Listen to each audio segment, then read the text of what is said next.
ከዛ አንፃር ነው የምንመለከተው። ይሄን ይመስላል። አንድ ማስታወቂያ እንትን ልበል ኡስታዝ ሱሱ ልናገር አንዴ እንትን ስበልኝ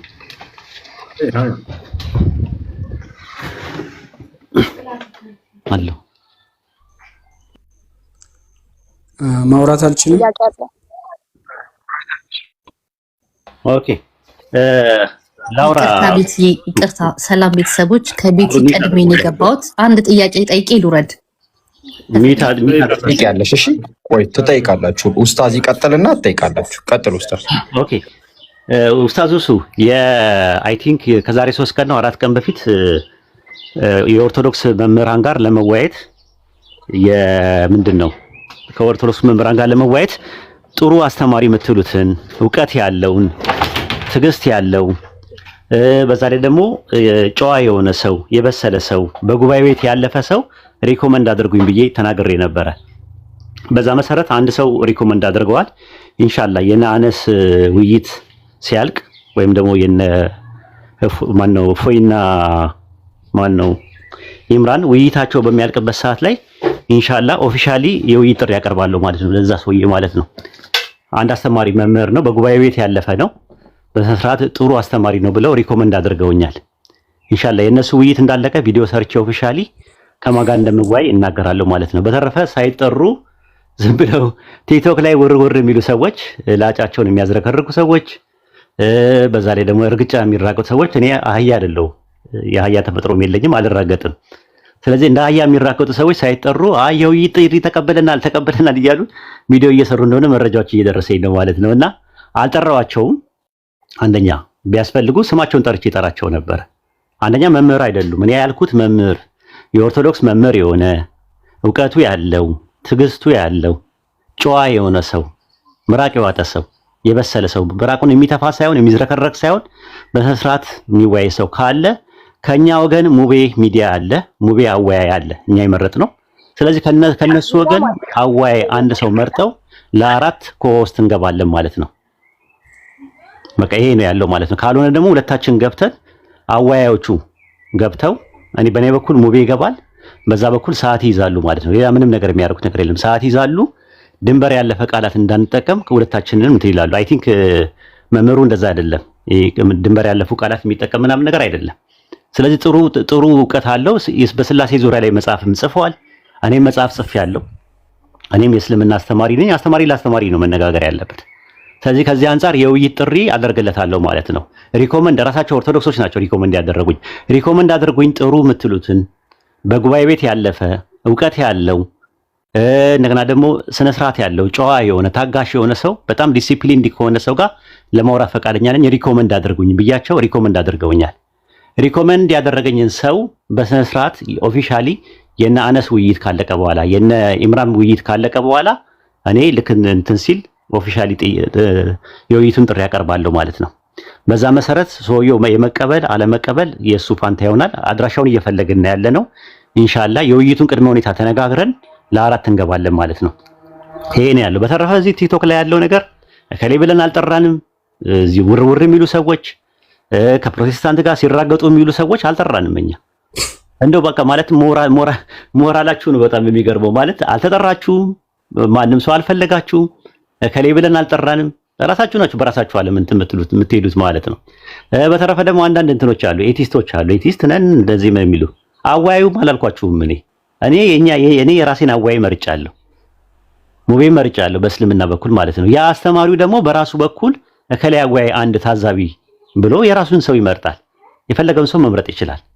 በተረፈ እዚህ ቲክቶክ ላይ ውርውር የሚሉ ኤቲስት ነን የሚሉ ሲመቻቸው አላህና መልእክተኛውን የሚሳደቡ ሰዎች ሲመቻቸው እኛም በብልግና ሰው የሚሳደቡ ሰዎች አዋይ አድርገን አላናገርናቸውም። እኛንም አይወክሉ እንድታውቁ ያ ጀማ ማለት ነው። ሙስሊሞችም ክርስቲያኖችም ይሄን ነገር መልእክቱን አስተላልፉላቸው።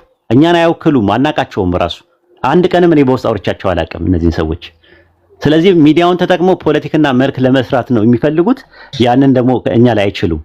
በጣም ከምታስቡት በላይ ከናንተ በላይ ስማርት ነን እኛ። እና ምን ትላለህ ኡስታዝ እሱ? ጥሩ ሀሳብ ነው። አትሰማም? እንግዲህ ይሰማል። ሰላም አለይኩም። ወአለይኩም ሰላም ወራህመቱላሂ ወበረካቱ። አሁን ትሰማለህ? በጣም አሪፍ ሀሳብ ነው። ጥሩ ሀሳብ ነው። ገዢ የሆነ ሀሳብ ነው።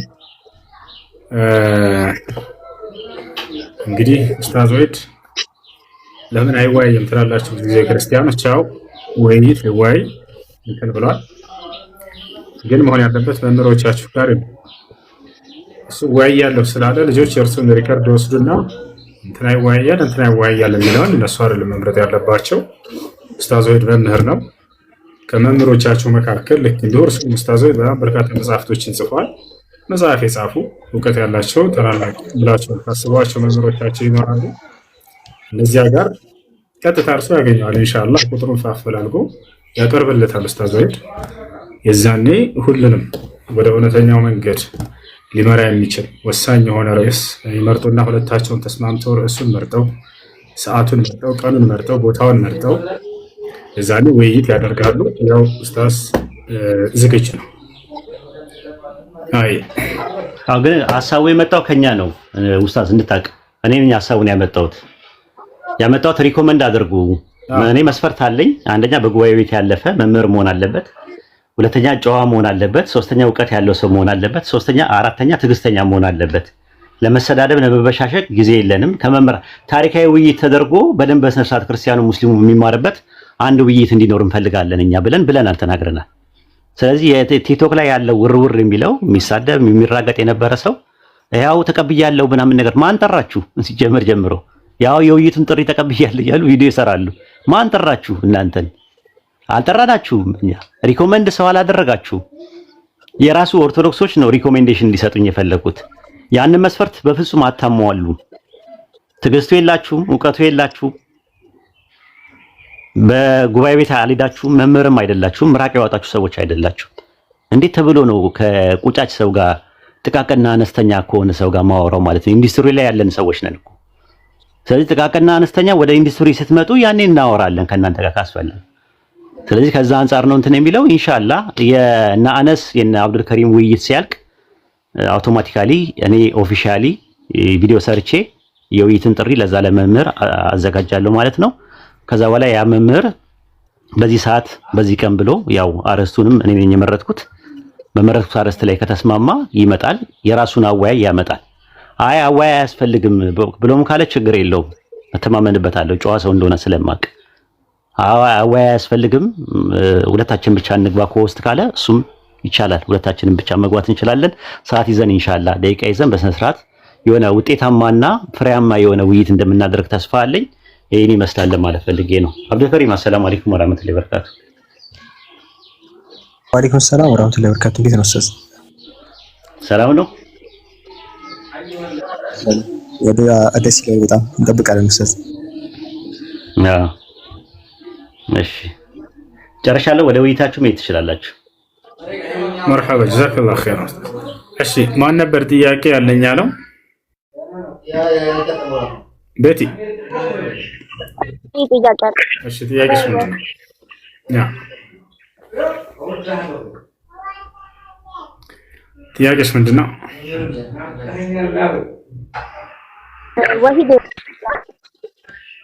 ምን አልሽ? እሱ አሁን አላህ አማኝ ያልሆኑትን ይጠላል አይወዳቸውም ማለት አማኝ ያልሆኑትን አላህ ይጠላል አይወዳቸውም ብሏል። አይሰማም? ይሰማል። ቀጥል። አላህ አማኝ ያልሆኑትን አይወዳቸውም ይጠላቸዋል ብሏል። እሺ አላህ አማኝ ያልሆኑትን ይጠላቸዋል አይወዳቸውም ብሏል ከእስልምና ውጭ የሆኑትን። ስለዚህ እዚህ ጋር የትኛው አምላክ ነው ኮንዲሽናል ሆኖ እንትን እያለ ያለ? እሱ መልስ ኡስታዝ አላህ ይመቻል።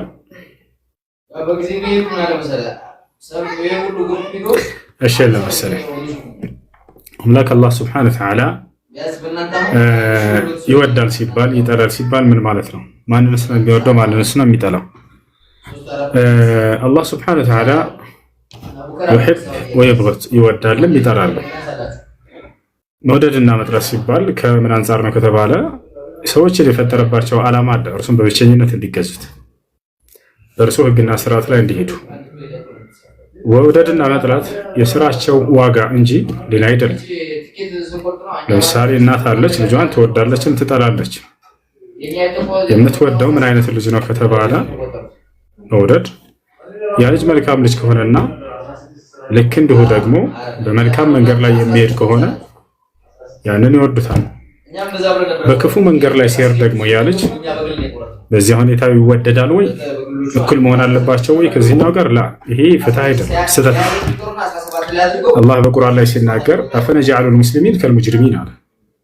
ታዛዦችን ልክ እንደ አማጺዎቹ እኩል አደርጋለሁኝ? በፍጹም ይሄ እኩል አይደለም፣ አላደርግም አለ። ገብታችኋል?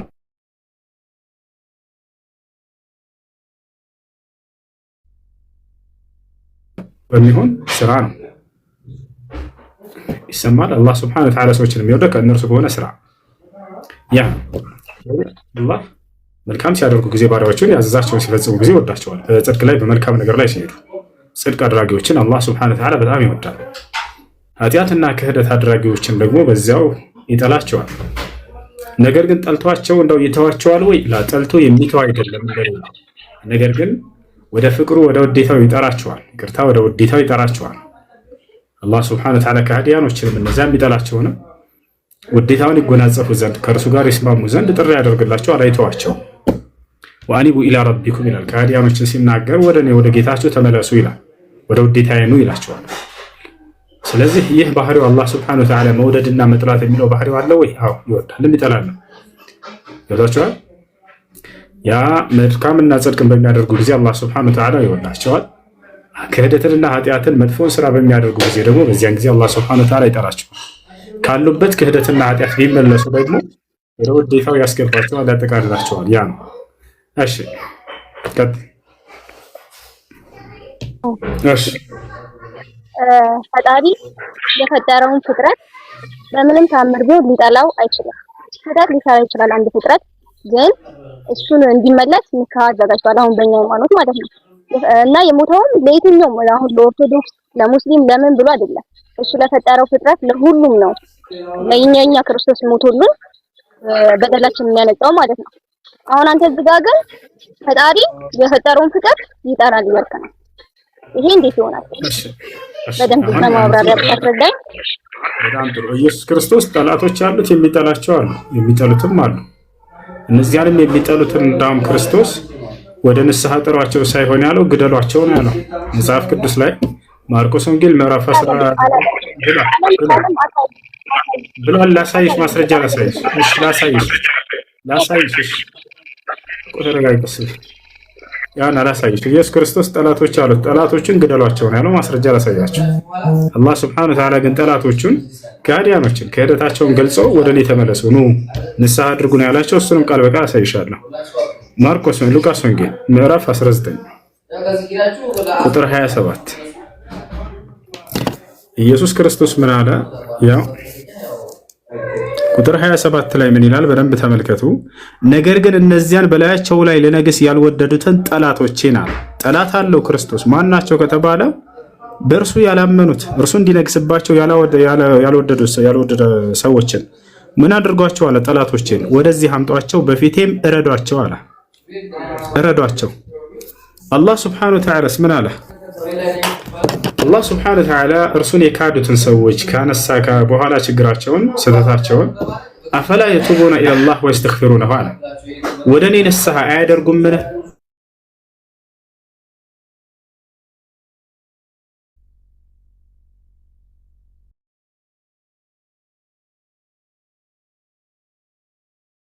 እኔ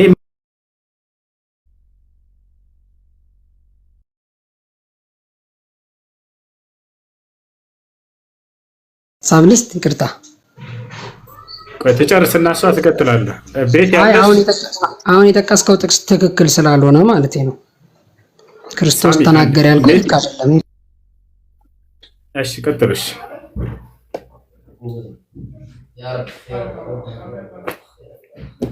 ሰው ያወራ ጣልቃ ባትገቡ መልካም ነው። ሁላችሁንም እዚህ ቦታ ላይ አክብረናችሁ በየተራ እናስተናግዳችኋለን።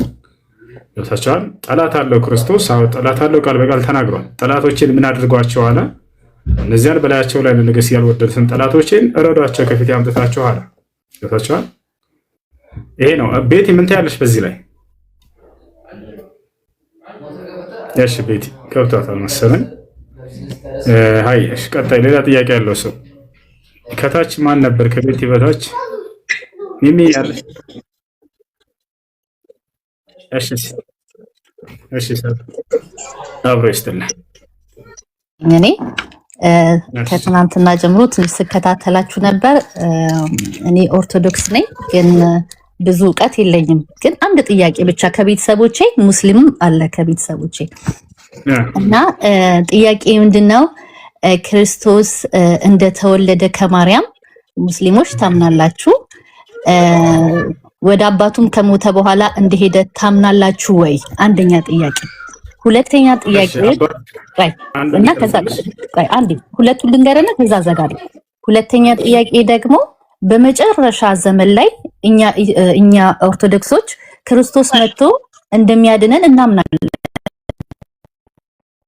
መጥቶ ይዞን እንደሚሄድ እናምናለን እና ሙስሊሞችም እኔ ያው በቤተሰቦቼ ሙስሊም አሉ ብያለሁ።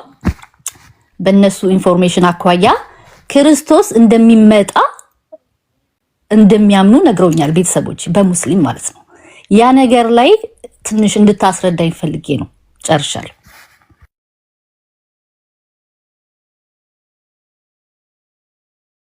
ሚዩት ነክ ወሱ ሚዩት ነው።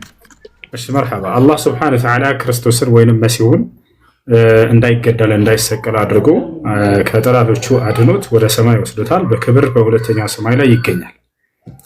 የግልጽ የሆነ ቃል ነው። አላህ በቁርአን ላይ ሲናገር ወማ ቀተሉሁ ወማ ሰለቡሁ ወላኪን ሹቢሀ ለሁም እያለ ከተናገረ በኋላ በረፈዐሁ ላሁ ኢለይህ ይላል።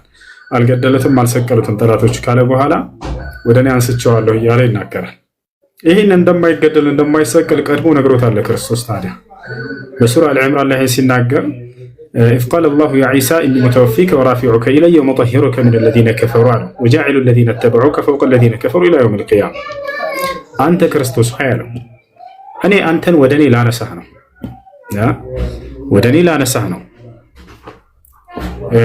ልወስድህ ነው ካለው በኋላ ከነዚያ ከካዱት ከጠላቶች ከይሁዳውያንም ላድንህ ነው አለው፣ ላጠራህ ነው አለው። ስለዚህ አምላክ አላህ ሱብሓነሁ ወተዓላ ቀድሞ እንደሚያነሳው እንደሚያድነው እንደሚወስደው ወደ ሰማይ ተናግሮታል። ሌላኛው ጥያቄዋ ምንድነው? ዳግም ይወርዳል ወይ? አዎ ዳግም ይወርዳል ክርስቶስ። ዳግም ከወረደ በኋላ ምን ያደርጋል ከተባለ አንደኛ የሚያደርገው ነገር ምንድነው? ክርስቲያኖች ስህተት ላይ እንዳሉ ይነግራቸዋል። እርሱን አምላክ ነው የአምላክ ልጅ ነው ብለው ሲያስቡ የነበሩ እርሱ ተገድሏል ተሰቅሏል ስለ ኃጢአታችን ብለው ሲያስቡ የነበሩ ሰዎችን ይህ ስህተት እንደሆነ ይነግራቸዋል። አንደኛ እሱ ነው። ሁለተኛ ክርስቶስ ከሚመጣበት ምክንያት መካከል ይህን ካስተማራቸውና ከነገራቸው በኋላ ክርስቲያኖች እዛን ያምናሉ፣ በቃ ይቀበላሉ፣ በትክክለኛው መንገድ ያምናሉ። መስቀልንም ይሰብራል አሉ ነብዩ ሰለላሁ ዐለይሂ ወሰለም ወየክሲሩ ሰሊብ አሉ። በትምህርቱ ከሰበረ በኋላ መጀመሪያ እኔ እንዳልተገደልኩ እንዳልተሰቀልኩ እውቁላችሁ ከተባለ ወየክሲሩ ሰሊብ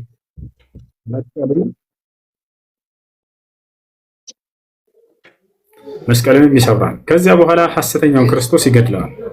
ያ ማለት ሐሰተኛው ክርስቶስ ማን ነው ከተባለ አይሁዶች እየጠበቁት ያለ ክርስቶስ አለ። ትክክለኛውን ክርስቶስ ቃል የተገባውን የማርያምን ልጅ ክደውታል፣ ክርስቶስነቱን አልተቀበሉም። እንደ እስልምና ግን ትክክለኛው ክርስቶስ ያ የድንግል ማርያም ልጅ ነው ብለን እናምናለን። አላህ በቁርአን ላይ መሲህ ክርስቶስ እያለ ይጠራዋል። ክርስቶስ ማለት አምላክ ማለት ሳይሆን የተቀባ የተመረጠ ማለት ነው ከአምላክ ዘንድ። ገብታችኋል? አይሁዶች ግን የእርሱን ክርስቶስነት ስለካዱ እነዚህ ጠላቶቹ ናቸው። ታዲያ አምላክ አላህ ሱብሓነሁ ወተዓላ በጠላቶቹ ላይ የበላይነትን ሊያጎናጽፈው ቃል ገብቶለታል። እስከዚያ ድረስ ግን ጫፉ አይነካም። ክርስቶስ ማንም ጫፉን ሊነካው አይችልም። ገብታችኋል አይደል? ማንም ጫፉን ሊነካው አይችልም። ወጃዒሉ ለዚነ ተበዑከ ፈውቀ ለዚነ ከፈሩ ይለዋል። ከነዚያ ከካዱት በላይ አደርግሃለሁ አንተንም ከአንተም ጋር ያሉትን ብሎ ቃል ገብቶለታል። የዛኔ ከእርሱ ጋር የሚሆኑት ሙስሊሞች እንዲሁም ደግሞ ዒሳ ዓለይሂ ሰላም ክርስቶስ ያን ጠላት የሆነውን ሐሰተኛውን ክርስቶስና የእርሱን ተከታይ ይሁዲዎችን ያሸንፏቸዋል። ሙስሊሞች ከዒሳ ጋር ሆነው ሐሰተኛው ክርስቶስና ይሁዳውያኖችን ይዋጓቸዋል። የዛኔ የበላይ ይሆናል ክርስቶስ በጠላቶቹ ላይ። ያን የበላይነት እስኪጎናጸፍ ድረስ ግን ክርስቶስ ጫፉ እንደማይነካ በነቢያት አንደበት ቃል ተገብቶለታል። አላህ ሱብሓነሁ ወተዓላ ቃል እንደገባለት በቁርአን ላይ ምናልባትም መጽሐፋቸው ላይ አስተውላችሁ ከሆነ ዳዊት ምን ይላል? ጌታዬ ጌታዬን በጠላቶችህ ላይ የበላይነትን እስካጎናጸፈ ድረስ የበላይ እስክትሆን ድረስ ከና ከቀኝ የተቀመጥ አለው ይላል። ከቀኝህ ማለት በሰማይ ላይ መቀመጡን በክብሩ እንደሚወስደው ነው። እስከ መቼ ድረስ ግን በጠላቶቹ ላይ የበላይነትን እስኪጎናጸፍ ድረስ በሰማይ እንደሚኖር እየተናገረለት ነው። ቦታችኋል አይደል? ጌታ ያለው እዛ ቦታ ላይ እንግዲህ ክርስቶስ በምድር ላይ ጌታ ሲባል ጊዜ አለቃ ለማለት ነው። የሹመት የስልጣን ጌትነት ነው። ያንን ደግሞ እስከ መቼ ድረስ ይሆናልና ነው ማዕረጉ ጌታ እየተናገረ ያለው እስከዚያን ጊዜ የበላይነትን እስከሚጎናጸፍበት ጊዜ ድረስ። የዛኔ ይሄ ካደረገ በኋላ ክርስቶስ እንደ ማንኛውም ሰው ፍጻሜ ይሆናል፣ ይሞታል። ቦታችኋል አይደል? የበላይነትን እስኪያጎናጽፈው ድረስ ግን ጫፉ አይነካም። ክርስቶስ ማንም አይነካም። እስከዚያ ዘመን ድረስ በሰማይ ይኖራል። ይሄን ይመስላል። እሺ አመሰግናለሁ ስለመልስክ እና ክርስቶስ ወደ ምድር የመጣበት ምክንያትና ክርስቶስ የሰራቸው ስራዎች እስከ እኛ ያው ሞቱ በሶስተኛ ቀን ተነስቶ ወደ አባቱ እንዳረገ ነው የምናስበው። እስከዛ ሰዓት ድረስ ምድር ላይ እስካለ ድረስ ያስተማረውን ትምህርት እኔ ህይወት ነኝ እያለ ያስተማረውን ትምህርት ትከተሉታላችሁ ወይስ ክርስቶስ ያለው ህይወት የእሱ ህይወት በሙሉ ምድር ላይ ያለውን አትቀበሉም? መልስልኝ። እኔ ህይወት ነኝ ሲል ጊዜ እርሱ ህይወትን የሚሰጥ ነው ማለት ነው። ክርስቶስ ህይወትን የሚሰጥ ነው ማለት ምን ማለት ነው ከተባለ የዘላለማዊ ህይወትን የሚሰጥ ነው ማለት ነው። የዘላለማዊ ህይወት ታዲያ ምንድነው ወደሚለው ስንሄድ ጊዜ የክርስቶስ ትምህርት ማለት ነው። ያን ትምህርት ከማን የተቀበለው ከተባለ ከአምላክ የተቀበለው ትምህርት ነው፣ ሌላ አይደለም። የሰጠኸኝን ቃል ሰጥቻቸዋለሁ፣ ቃልህም የዘላለም ህይወት ነውና ይላል ክርስቶስ። ገብቶሻል አይደል? ዮሐንስ ወንጌል ምዕራፍ 17 ቁጥር 3 ላይ ኢየሱስ ክርስቶስ ወደ ሰማይ ቀጥ ብሎ አባት ሆይ አንድና ብቸኛ እውነተኛው አምላክ አንተ ነህ፣ የላከውንም ክርስቶስን ያውቁ ዘንድ ይህች ነች የዘላለማዊ ህይወት አለ። ምንድነች የዘላለማዊ ህይወት? አንዱን አምላክ ማወቅና ያ አንድ አምላክ የላከውን ክርስቶስን ማወቅ። ያ ማለት የሻሃዳ ቃል ነው። ህይወት ብሎ ማለት ከአንዱ አምላክ በስተቀር ሌላ አምላክ የለም፣ ክርስቶስም የእርሱ መልእክተኛ ነው ብሎ ማመን የዘላለማዊ ህይወትን ያሰጣል ማለት ነው፣ ሌላ ነገር አይደለም። እኛም የዘላለማዊ ህይወት ብለን የምንለው ይሄ ነው።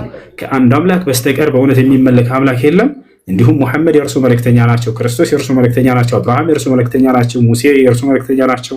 ይሄ ነው። በየዘመናቱ ይሄን የዘላለማዊ ህይወት ያስተምሩ ነበር ነቢያቶች። ክርስቶስን በጊዜው መጥቶ አምላክ ሆይ አንድና ብቸኛ እውነተኛው አምላክ አንተ ነህ፣ እንዲሁም አንተ የላከውን አለ ያውቁ ዘንድ ይህች ነች የዘላለማዊ ህይወት።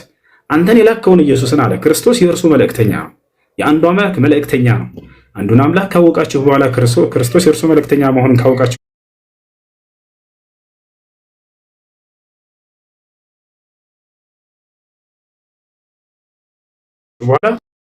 በኋላ ይህ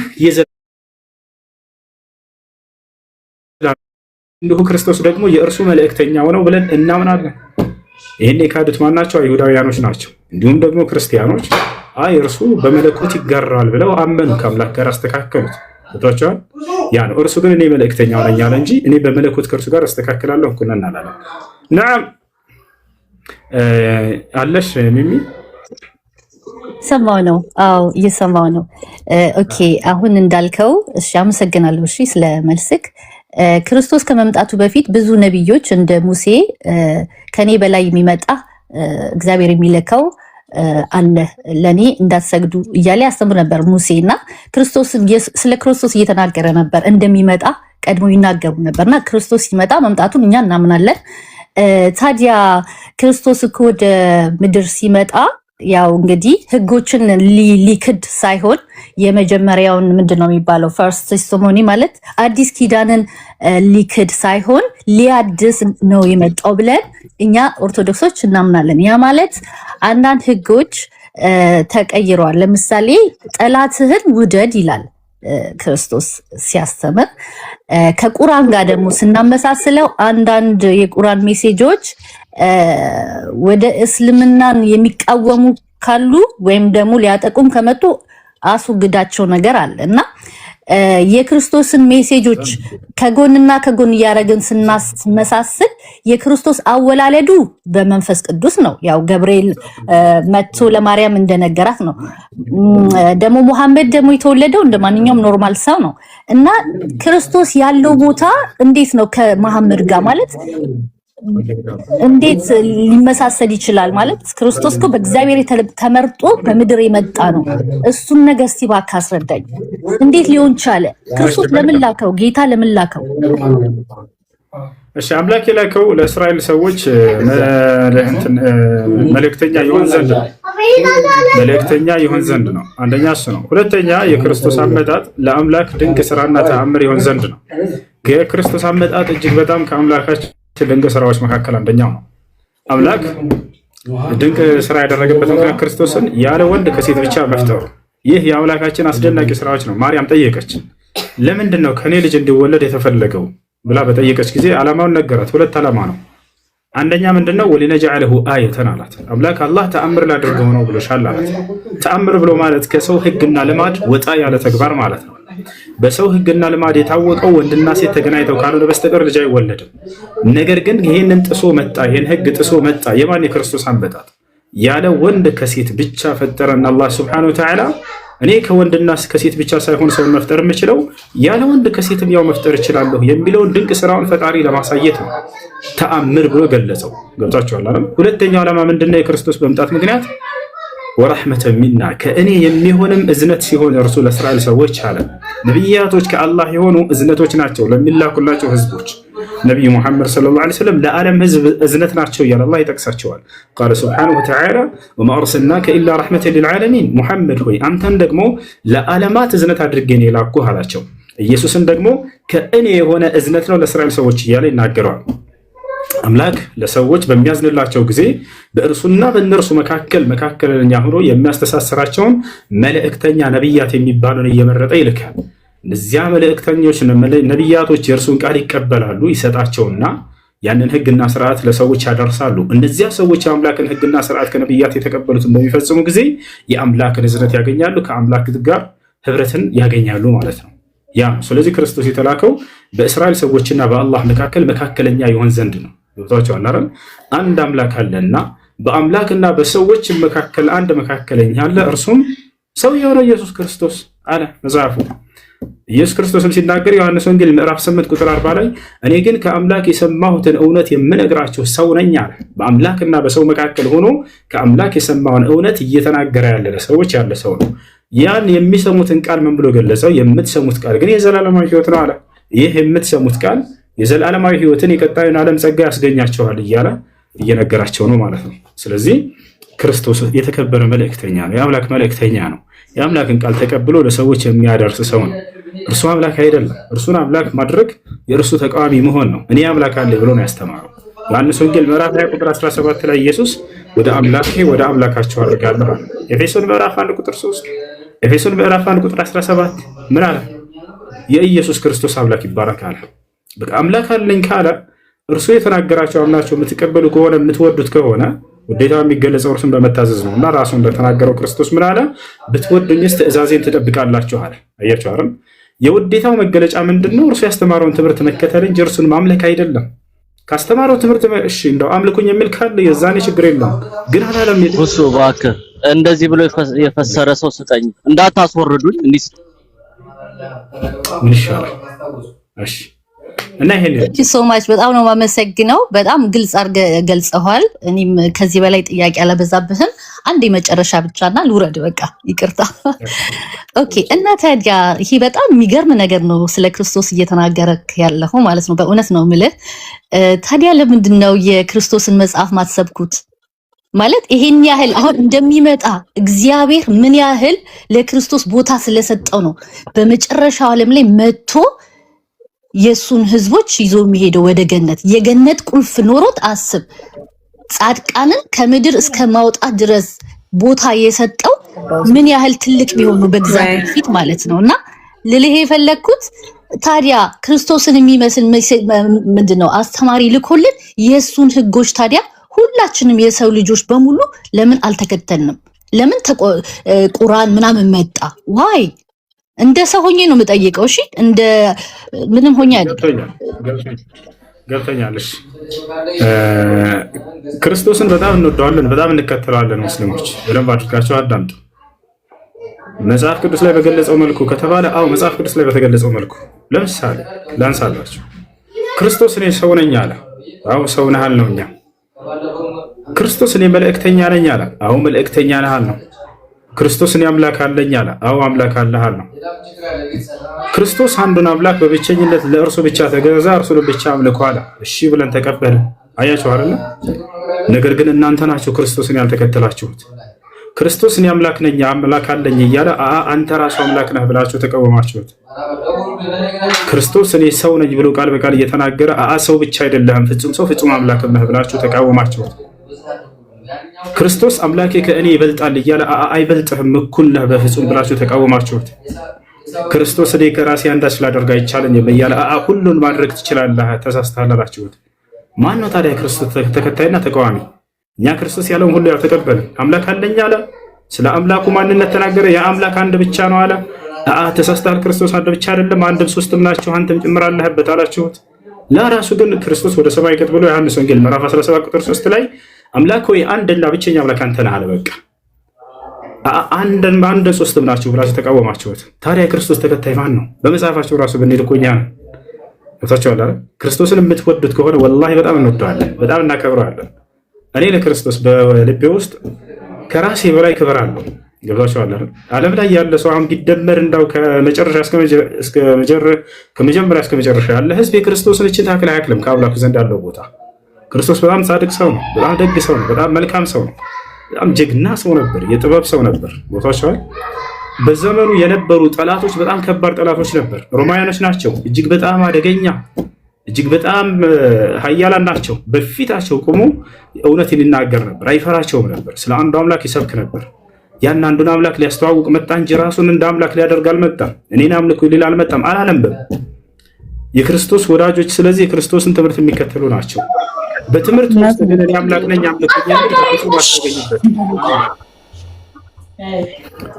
በክርስቶስ ትምህርት ውስጥ እኔ አምላክ ነኝ አምልኩኝ የሚል አታገኙም።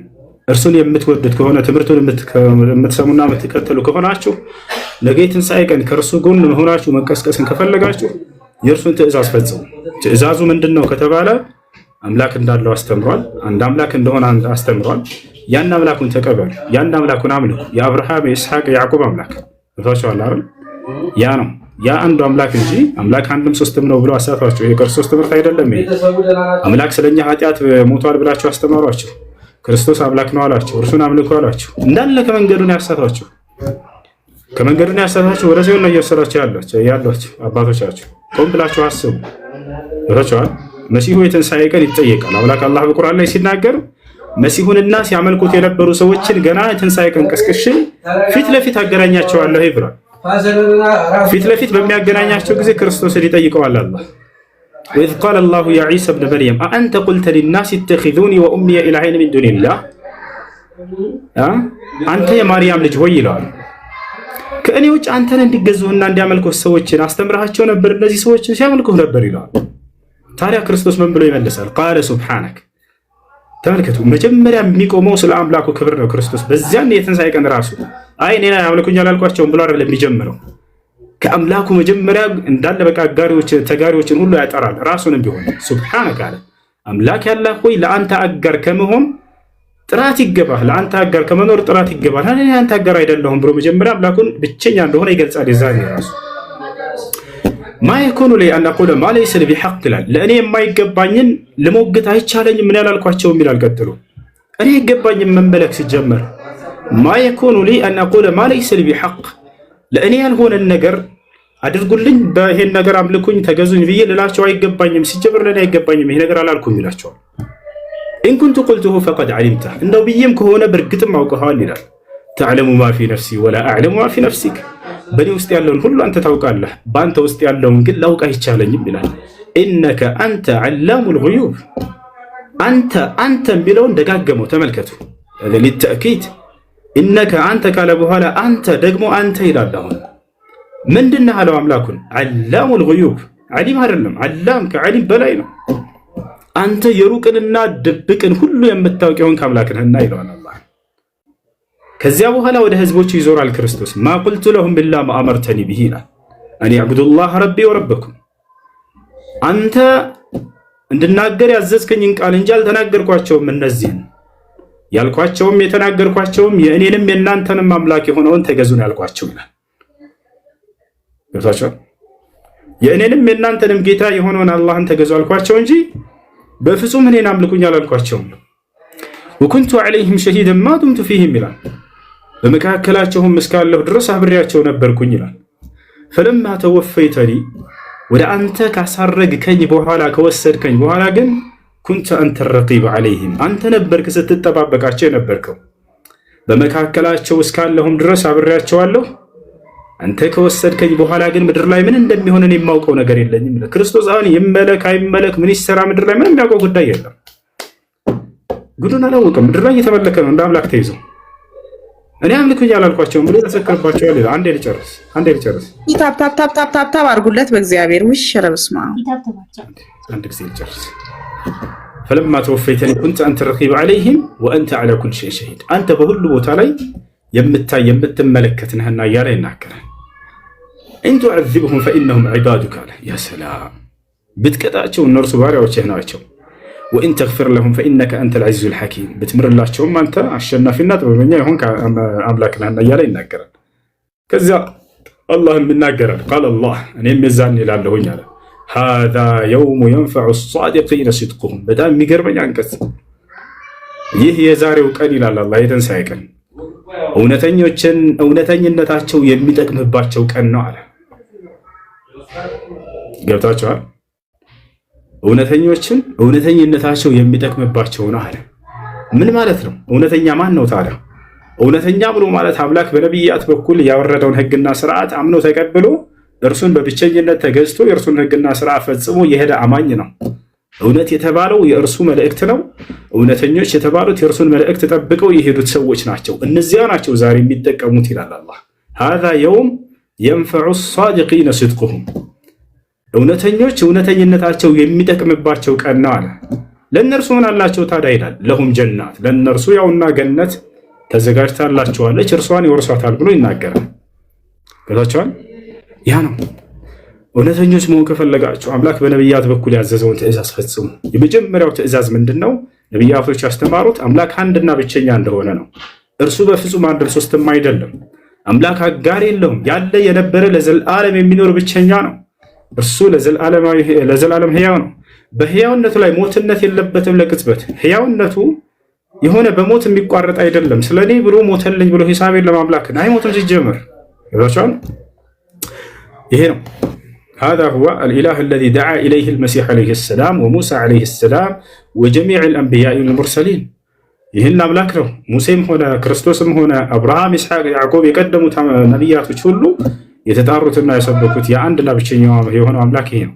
አላህ ሲናገር በሱረቱ ኒሳ ላይ ወየውመል ቂያመቲ የኩኑ ዐለይሂም ሸሂዳ የትንሣኤ ቀንም በእነርሱ ሲያመልኩት በነበሩ ሰዎች ላይ ይመሰክርባቸዋል አለ። እኔ አምልኩኝ አላልኳቸውም እነዚህን ብሎ ይመሰክራል።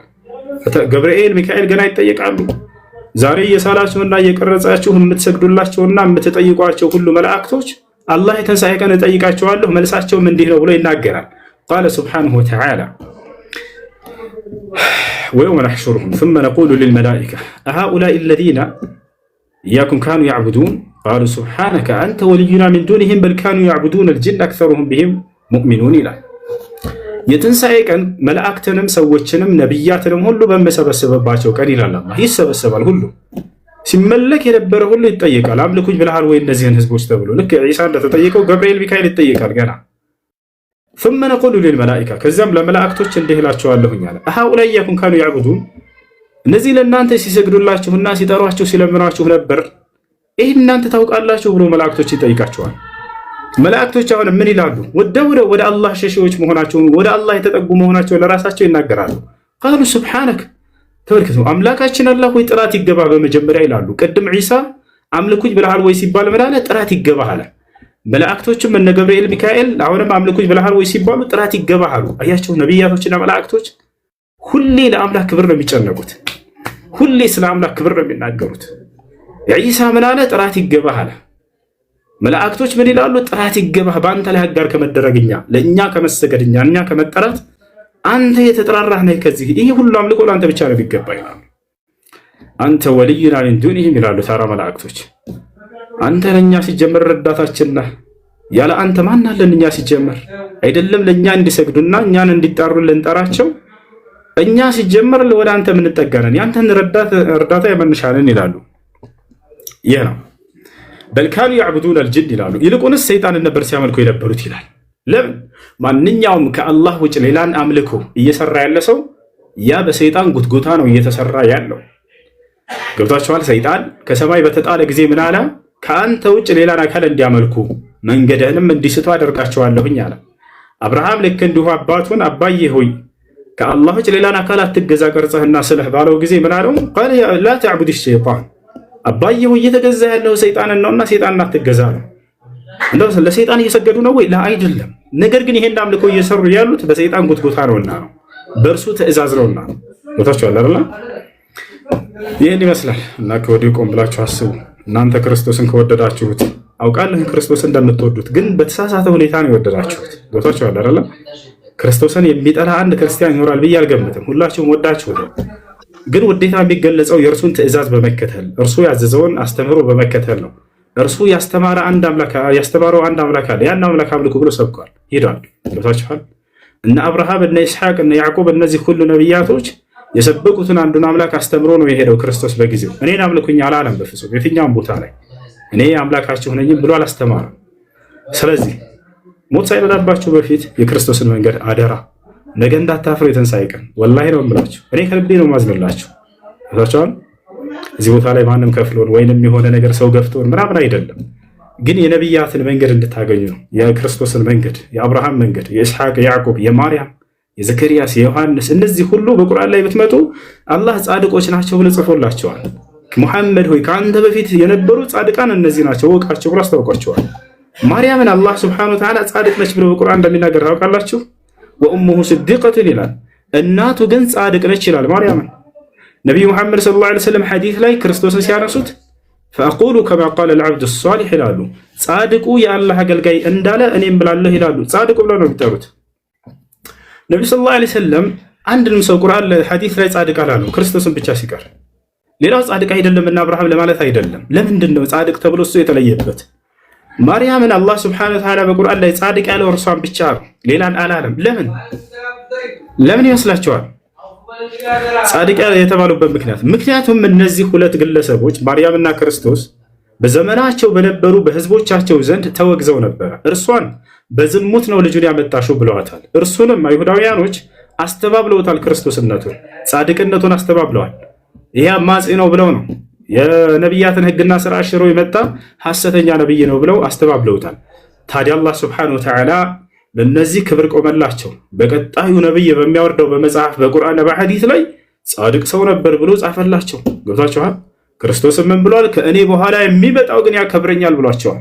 የእኔን ክብር ከፍ ከፍ ያደርጋል በህዝቦች መካከል ብሏል ነቢዩ ሰለላሁ ዐለይሂ ወሰለም። ስለዚህ በተለየ መልኩ እርሱን ጻድቅ ነው ብለዋቸዋል አይሁዲዎችን። አይሁዲዎች ዝቅ አድርገውት ያምኑት የነበረውን ሰው ማለት ነው። ነቢያችን ሰለላሁ ዐለይሂ ወሰለም ጻድቁ የአላህ አገልጋይ እያሉ ይጠቅሱታል። በሌላ ሐዲስ ላይ ምን አሉ? አና ያኒ ለይሰ በይኒ ወበይነሁ ነቢይ አና አውለ ናሲ ቢዒሳ ብን መርየም ፈለይሰ በይኒ ወበይነሁ ነቢይ ይላሉ። ለማርያም ልጅ ለክርስቶስ ከማንም በላይ የምቀርበው እኔ ነኝ፣ በእኔና በእርሱ መካከል ማንም ነቢይ የለም እያሉም ይናገራሉ። ክርስቶስ ዳግም እንደሚመጣ ከሰማይ እንደሚወርድ ወደ ምድር ከተናገሩ በኋላ የዛኔ ምን አሉ? ትንቢቱን እየተናገሩ እያለ በመካከል መን አድረከ ሚንኩም ዒሳ ብን መርየም ፈልየቅረእሁ ሚኒ ሰላም አሉ። አደራ ትውልዶቼ ከእናንተ መካከል ክርስቶስ ዳግም ከሰማይ በመላእክት ታጅቦ በሚወርድ ጊዜ ስታዩት አደራ የዛኔ የእኔ ሰላምታ አድርሱልኝ ብለው ተናግረዋል። ተመልከቱ፣ በትንቢታቸው መካከል አደራ ሙሐመድ ሰላም ብለውሃል ብላችሁ ትውልዶቼ ሁሉ አድርሱ ብለዋል። እስካሁን ድረስ ትውልዳቸው ይጠብቃል። መሲሁ በሚመጣ ጊዜ እኛ ነቢይ ሰላም ብለውሃል ብለው የዘመኑ ሰዎች የዛን የሚያገኙት ሰዎች ሊናገሩ ያው ሐዲስ ላይ ታዘናል። ብሏቸዋል። ይህ ለእርሱ ምን ያክል ውዴታና ፍቅር እንዳላቸው ምን ያክል በመካከላቸው መተሳሰር እንዳለ ይገልጻል ማለት ነው። ሜዲሳ ጃ አብዱልከሪም ምናምን አላቸው አይደለ? አሉ ሁሷል። እሺ እንትን አብዱዬ አንድ እኔ ላይክ ኦርቶዶክስ ስለሆነች አንድ ነገር ሊጨምርላት እንቀጥላለን። ሁሱ አብሽሪ አለሽ ሚሚ ሰማው ነው ጋይስ። እሺ በጣም አሪፍ። እኔ ከኦርቶዶክስ ስለመጣው ያው አንዳንድ የአንቺ ምልከቶች ማለት የሆነ ሴንስ ማድረግሽ ነገር አለ ብዬ ስላሰብኩኝ አንዳንድ ነገር እጨምርልሻለሁ እና ባይብል እጅሽ ላይ ይኖር ይሆን እንዴ ሚሚ? አንድ ጥቅስ እንድናይ ነበር። የለም እጄ ላይ ግን አንብብልኝ። እኔ ካወቅኩ መልሻለሁ። ማሂር አለክ? እያነበብነው እንድንቀጥል ማሂር ክፈትልኝ ሀቢቢ። የአንድ ነገር ልንገር፣ እኔ ብዙ እውቀት የለኝም፣ ማንንም እዚህ አልወክልም። እሺ ጥያቄ ብቻ ነው ያቀረበው። ችግር የለውም። ጥያቄም እንደ እውቀት እንዳለው ሰው ላልመልስ ስለምችል እዚህ ተመልካቾች ኮንፊውዥን ነው። ጥያቄ ልጠይቅሽ አይደል? እሺ ኖ ጥያቄ አይደለም የምጠይቅሽ። እሺ እኔ አንዳንድ ማለት የሆነ አንድ ላይ እንትን ሴንስ የምናደርጋቸው ነገሮች ይኖራሉ ብዬ ስላሰብኩ እኔም ኦርቶዶክስ ስለነበርኩ ማለት ነው። ዮሐንስ ወንጌል ምዕራፍ 8 ቁጥር 54 አውጣላት። 8:54 በደንብ ልብ ብለሽኝ እሺ ሚሚ። በደንብ መጽሐፍ ቅዱስ ነው የምናነበው፣ ቀለል አድርገን እንቀጥላለን። እሺ እንትን ከ53 ጀምረን እናንብበው። 8:53 ሚሚ እያየሽ ነው አይደለ? አለ እያየሁ ነው። ኢየሱስ ክርስቶስ ነው እየተናገረ ያለው። እሺ እዚህ ጋር ከሞተው ከአባታችን አብርሃም ትበልጣለህን? ነቢያት ሞቱ፣ ራስህን ይሰማል። ከዛ ኢየሱስም መለሰ አለም ይላል፣ እኔ ራሴን ባከብር ክብሬ ከንቱ ነው። የሚያከብረኝ እናንተ አምላካችን የምትሉት ለኔ አባቴ ነው አለ። አየሽው ሚሚ ምን አለ ኢየሱስ ክርስቶስ? ይሄን ፓርት በደንብ እንድትረጁ ፈልጋለሁ። ሚሚ ያለሽ እያየሁ ነው። ምን አለ? እናንተ አምላካችን የምትሉት ለኔ አባቴ ነው አለ። እነሱ አምላካችን የሚሉት ኢየሱስ ክርስቶስን አብንና መንፈስ ቅዱስን ነው ወይስ አብን ብቻ ነው? በዚህ ጥቅስ መሰረት እሱም እኮ ልጄ ይለዋል እኮ እግዚአብሔር አይደለ? ክርስቶስን መጀመሪያውን እኮ ልክ ነሽ። ወደ እሱ እመጣልሻለሁ። ግን እዚህ ጋር እነሱ አምላካችን የሚሉት አብን ብቻ ነው እንትን ኢየሱስን አይሉት። ምክንያቱም እናንተ አምላካችን የምትሉት ለኔ አባቴ ነው አለ። እሺ አይደለ? እነሱ አምላካችን የሚሉት የኢየሱስ ክርስቶስ አባትን ነው። ያ አሁን ክርስቶስ ሲመጣ ብዙ ሰዎች ክርስቶስ መምጣቱን ስለማያውቁ እሱ በሚያስተምረው ትምህርት እየተጠጉት ይሰሙ ነበርና ጥያቄ ማቀርቡለት ነበርና እሱ ሲመልስ ሁሌ አባቴ እያለ ነው የሚመልሰው፣ እግዚአብሔርም ማለት ነውና እግዚአብሔርም ደግሞ ልጁ እንደሆነ ይናገራል። መጀመሪያም አዳምና ሔዋን ኃጢአት ሲሰሩ ከልጅ ልጆቻችሁ ተወልጄ አድናችኋለሁ ብሎ ቃል ገብቷልና ክርስቶስ እንደሚወለድ እኛ ክርስቲያኖች እናውቃለን። አንድ ክርስቶስ ያለው እንደሱ የሚለው ጥቅስ የለም ሚሚ እሱ ጥቅስ ራሱ የለም። ሌላም ክርስቶስ አይመጣም። አወላለዱ ነው እሱ ጥቅስ የለም። መጀመሪያ አችን እንደተረጀ ከልጅ ልጅ ተወልጄ አድናለሁ የሚል ጥቅስ የለም በፍጹም። እኔ አንድ መውጣቴን መንገድ የጀመርኩበት ጥቅስ ይሄ ነው። ከልጅ ልጅ ተወልጄ አድናለሁ የሚል ጥቅስ የለም መጽሐፍ ቅዱስ ላይ በፍጹም፣ እንድትረጁ ማለት ነው። ለማንኛቸውም የተወሰነ ሐሳብ ላንሳልሽና ወደ ሌሎች እንሄዳለን። ጥያቄ ካለሽ ትቀጥያለሽ። ክርስቲያኖች እንድሰሙ እንድታቁ የምፈልገው ነገር ኢየሱስ ክርስቶስ ወደ ምድር መጥቷል። ይሄ ደግሞ ወደ ምድር የመጣው ኢየሱስ ክርስቶስ ደግሞ አምላክ ነው ትሉናላችሁ። ኦኬ አምላክ ነው ካላችሁን እሱ ደግሞ ተልክ የመጣው እያለን ነው። ማን የላከክ ስንለው ደግሞ በመጽሐፍ ቅዱስ መሰረት አብ ነው የላከን ይለናል እሱ ራሱ ማለት ነው። መንፈስ ቅዱስ ከሶስት የትኛው አምላክ በእኛ ሆኖ ማለት እኮ ምን ሁሉም እኮ አሉ። ስላሴ እኮ አለ። በቃ እኮ ሶስቱም ናቸው የከፈሉት መስዋዕት ያቀረቡት አንድ አምላክ አቀረቡ እኮ ሶስትነት አንድ አምላክ ነው የተሰዋው የትኛው ነው? አይው ነገርኩ እኮ አምላክ በሰው ስጋ ሶስቱም ናቸው የተሰዉት። ያሁን ችግር የለውም ማለት እንዲገባኝ ነበረ። ጃቢሮ ሁለት መስዋዕት ፍቅራቸውን ያልገለጹ ሁለት አካላቶች አሉ፣ እግዚአብሔር አብና እግዚአብሔር መንፈስ ቅዱስ የሚባሉ። አምላክ በሰው ስጋ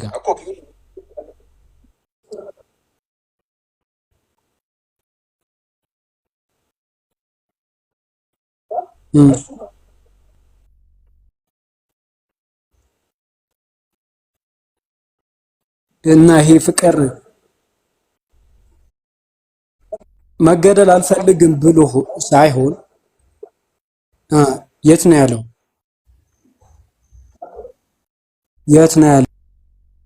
በትክክል አይ አንተ ክፈት፣ አንተ ስለሆነ ልታሳየኝ የፈለግከው።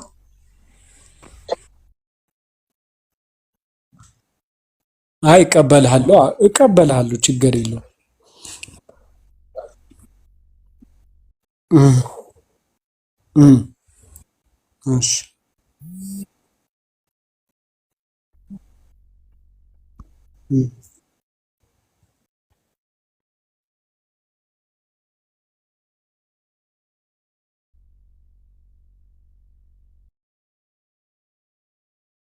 ያጀማ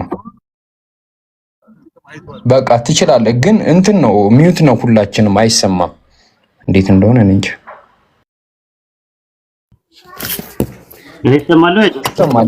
ይሰማችኋል? አሰላሙ አለይኩም። ወአለይኩም ሰላም ወራህመቱላሂ ወበረካቱ። ኡስታዝ እንዴት እሰማለሁ? አሁን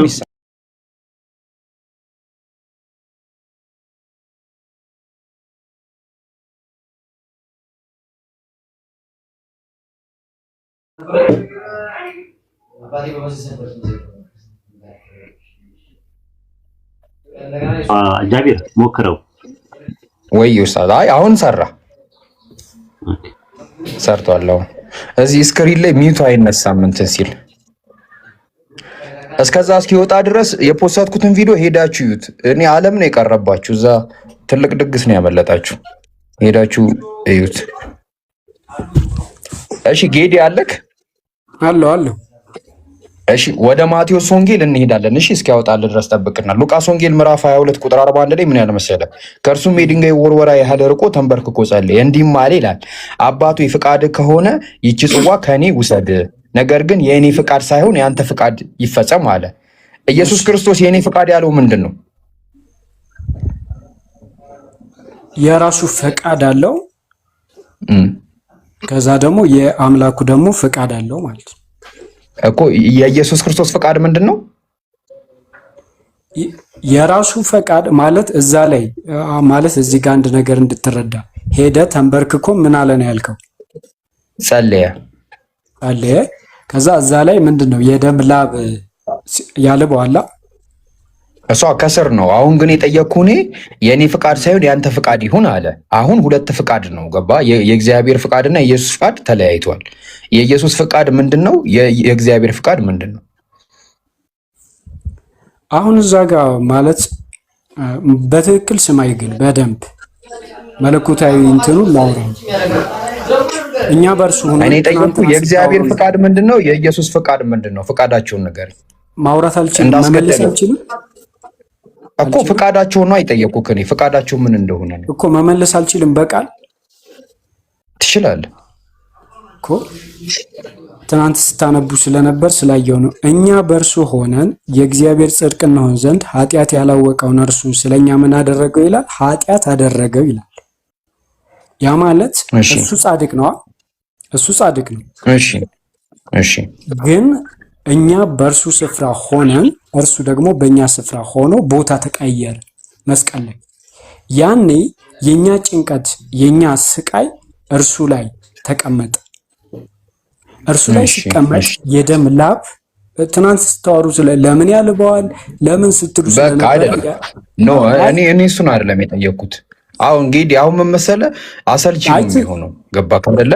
እኔ የጠየኩ ጥያቄ የኢየሱስ ክርስቶስ ፍቃድ ምንድን ነው?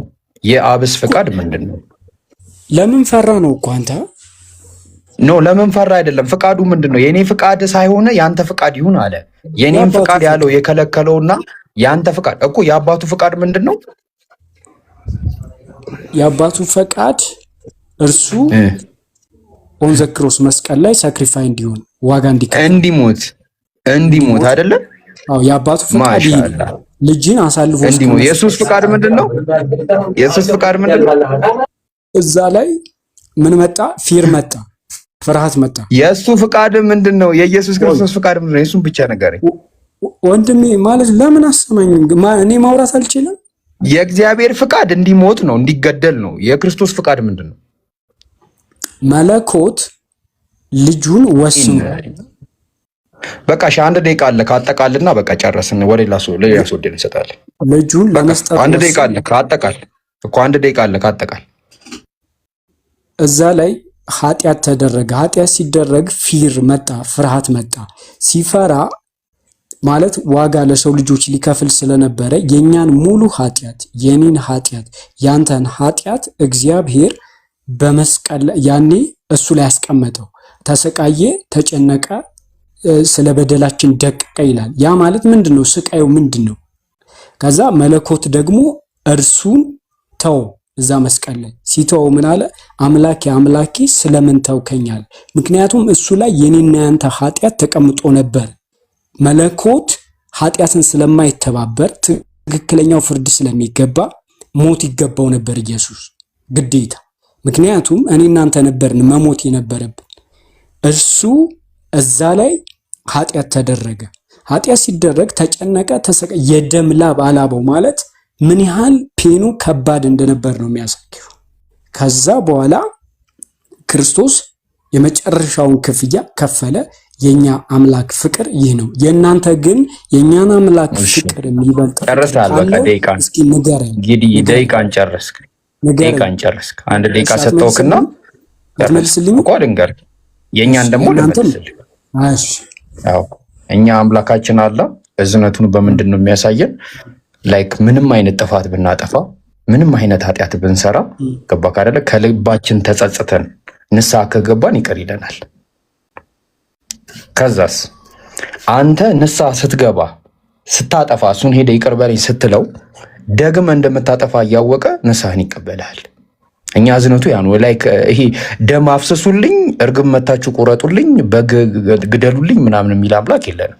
ንስሐ በቃ ልክ ለመመለስ ወስነን በቃ ከዛ ሁሉ ነገር ንጹህ መሆን ፈልገን አምላካችንን አላህ ይቅር በለን ስንለው ይቅር ይለናል። ይህን ያለ ሩህሩህና አዛኝ ነው። እንደ ደም አይፈልግም እኛን ይቅር ለማለት። ቁማር አይገባም። ደም ሳይፈስ ስርየት የለም አይለንም። እኛ አምላካችን እንዲሁ ይቅር ይለናል። እሺ ይክበር አለክ ይክበር። ይሄ ነው ፍቅሩ። አይ መልስልኝ በደንብ። በቃ ይሄ ነው በቃ። ከዚህ በላይ የለም። ለሌላ ሰው እንደልንስትን አረ በጣም ሰፊ ነው ግን በደንብ መልስልኛ። በደንብ እንድመልስ ስለፈለግኩ እኮ ነው። ኡስታዝ ወሂድ ትንሽ ይጨምርልክ። ማጠቃለያ ቆይ ጌድ አዳምጣ። አንተም አዳምጥ እኮ ማለት መደማመጥ ጥሩ ነው። በጨዋ ደንብና በጨዋ ስርዓት ነው እያወራ ያለው። ስለዚህ ለማዳመጥ ሞክር። ማድመጫና ማዳመጫን አስተካክለህ መነጋገሩ ጥሩ ነው፣ ለመግባባት ያክል ማለት ነውና ምን መሰለህ፣ አምላክ በእናንተ አብሶሉት ላቨር ነው ወይስ ኮንዲሽናል ላቨር ነው? በእናንተ አምላክ አብሶሉት ነው፣ አንኮንዲሽናል። ስለዚህ አንኮንዲሽናል ከሆነ ኦኬ፣ ገሃነም ለሚገቡ ሰዎች ክርስቶስ ሞቶላቸዋል? አሁን ለሚገቡት ነው ገሃነም ለሚገቡ ሰዎች ክርስቶስ ሞቶላቸዋል ወይ? አሁን ለሚገቡት ነው ወይስ? አሁን ለሚገቡትም በፈለከው አድርገው። ከዛ በፊት አይገባም። ገሃነም እኮ ወደፊት ነው ያለው አይደል? የፍርድ ቀን ነው ያለው። በፍርድ ቀን ውስጥ ገሃነም ለሚገቡ ሰዎች ክርስቶስ ሞቶላቸዋል ወይስ አልሞተላቸው? ለሁሉም ነው የሞተው። አንዱ ገሃነም ለሚገቡ ሞተላቸዋል ወይ ማለት ነው። ስለዚህ ሳሊቬሽኑ ፍቅሩ አብሶሉት ፍቅር እኮ አንኮንዲሽናል እና አብሶሉት ላቨር ሆኖ ገሃነም ለሚገቡትም ጭምር ነው አይደለ የሚሆነው? ፍቅር እሱ ፍጹም ፍቅር ነው ያለው፣ ግን ላይቀበሉት ፍጹም ፍቅር ገሃነም እኮ መቀበልና ለመቀበል የሚለው ነገር ስለዚህ ኮንዲሽናል ነው ማለት ነው። እነሱ ካልተቀበሉት ስለዚህ ኮንዲሽናል ነው ማለት ነው። ኮንዲሽናል አይደለም፣ ፍቅር አንፈልግም ኮንዲሽናል ነው እንጂ ልክ አንፈልግም ቢሉም ኮንዲሽናል ነው። እናንተ አሁን ይሄን ሳክሪፊኬሽን አሁን አትቀበሉ፣ አንፈልገውም። ይሄንን እኛ አላዳነንም። እኛ ግን አሁን ኮንዲሽናል ነው አብሶሉት አይደለም፣ ኮንዲሽናል ነው፣ ሪላቲቭ ነው፣ አንጻራዊ ነው። ምክንያቱም ከተቀበሉት ነው፣ ካልተቀበሉት ገሃነም እንትን ይላሉ ማለት ነው፣ ገሃነም ይገባሉ ማለት ነው። ስለዚህ አምላክ አንደኛ አብሶሉት ላቭ አይባልም። ሁለተኛ ነገር ደግሞ ነገር በግልጽ በመጽሐፍ ላይ አትደራረብ። ስታወራ ተረጋግተህ አንዴ አወራኝ። በመጽሐፍ ላይ አወራኝ መመለስ ስላልቻልክ አንዴ ተመለስ ስላልቻልክ አይደለም። አንደኛ ሁለተኛ ነገር ደግሞ ምንድነው አምላክ አንዴ አታሰራኝም እንዴ ጌዲ? ምን ስሜታዊ ሆንክ? በአንዴ ኢሞሽናል ዳሜጅ ውስጥ ገባ። ስለዚህ አንዴ አዳምጠኛ ፖይንት ይላስቀምጥ። እሺ አምላክ በባይብል ውስጥ አምላክ መስዋዕት ሆኖ የተሰዋው ሰው ነው የተሰዋው ወይስ አምላክ ነው የተሰዋው? ማለት የተሰዋው በቀራንዮ መስቀል ላይ የተሰዋውና የሞተው መስዋዕት የከፈለው ሰው ነው ወይስ አምላክ ነው መስዋዕትን የከፈለው? አምላክ በሰው ስጋ ሆኖ ነው የተገለጠ። ስለዚህ መስዋዕት የተከፈለውና መስዋዕት ሆኖ የእንትን ያለው መስዋዕት የተከፈለው ሳክሪፊኬሽን የተጠቀመው ሰው ነው መስዋዕት የሆነው ወይስ ያ መለኮት ስፉ የሆነው? ሰው ማይችልማ ሰው ፍጹም ስለዚህ አምላክ አይደለም የሆነው አምላክ አይደለም መስዋዕት የሆነው ያስፈልጋል ፍጹም አምላክ ስለዚህ አምላክ የሆነ አርቲፊሻል ነገር ለምሳሌ ነው ብረት አዘጋጀውና በብረት በኩል ብረት አዘጋጀውና እዛው ውስጥ ገባውና ብረቱ ተደበደበ ከዛ እኔ ተደበደብኩት ወይስ ብረቱን ያስደበደብኩት?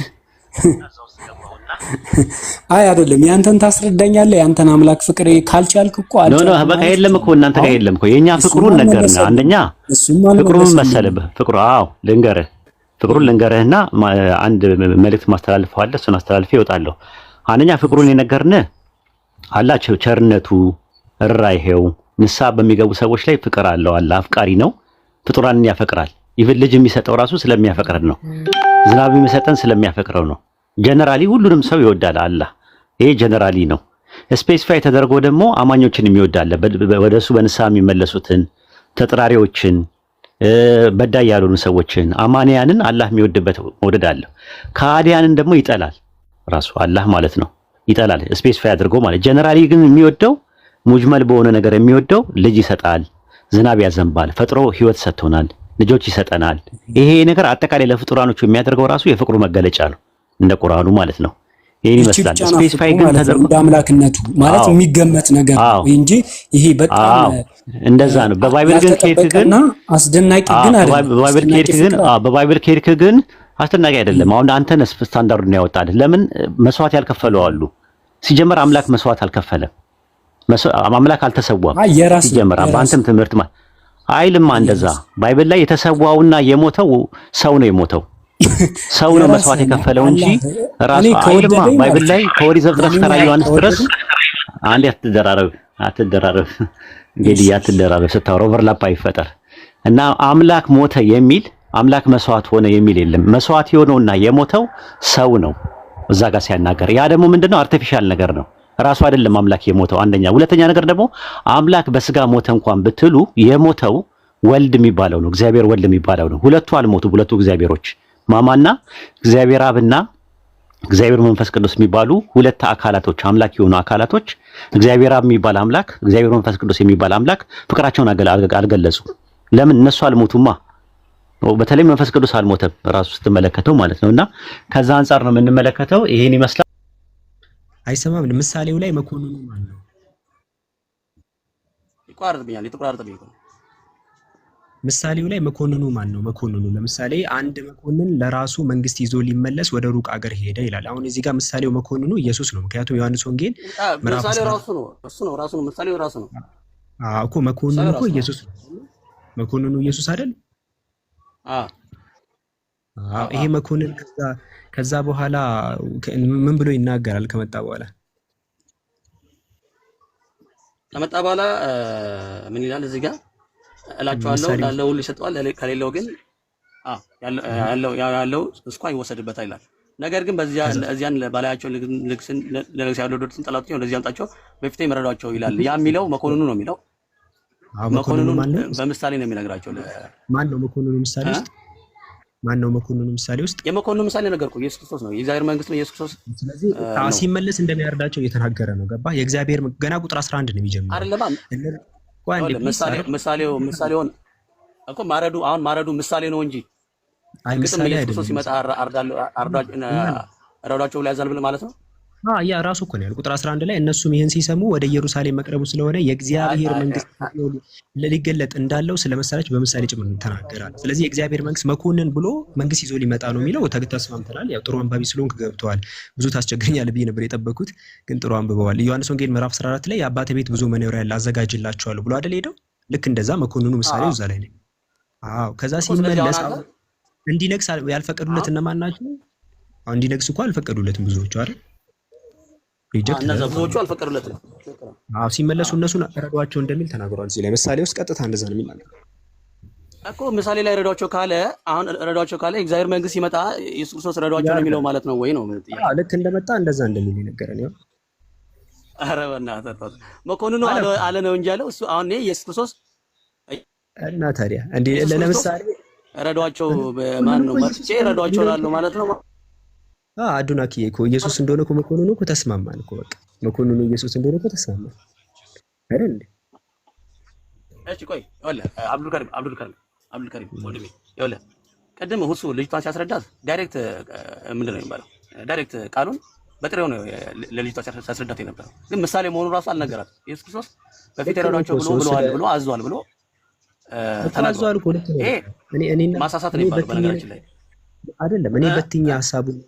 እኔ ሐሳቡን በትዬ ነገርኩ፣ እሱ መጨረሻውን ነገርክ አሳጥሮ ማለት ነው። ልክ ነው እኮ ቀጥታ ማለት ነው።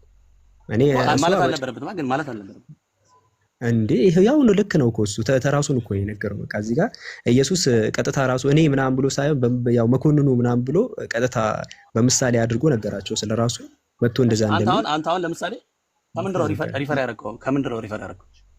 ምኑን? ይሄን ሐሳብ ራሱ ኢየሱስ አይደል የተናገረው? ዳይሬክት ዳይሬክት ተርጉሙ እንደዛ ነው የሚተረጎመው ብሎ ከምን አገኘ ነው ሐሳቡ?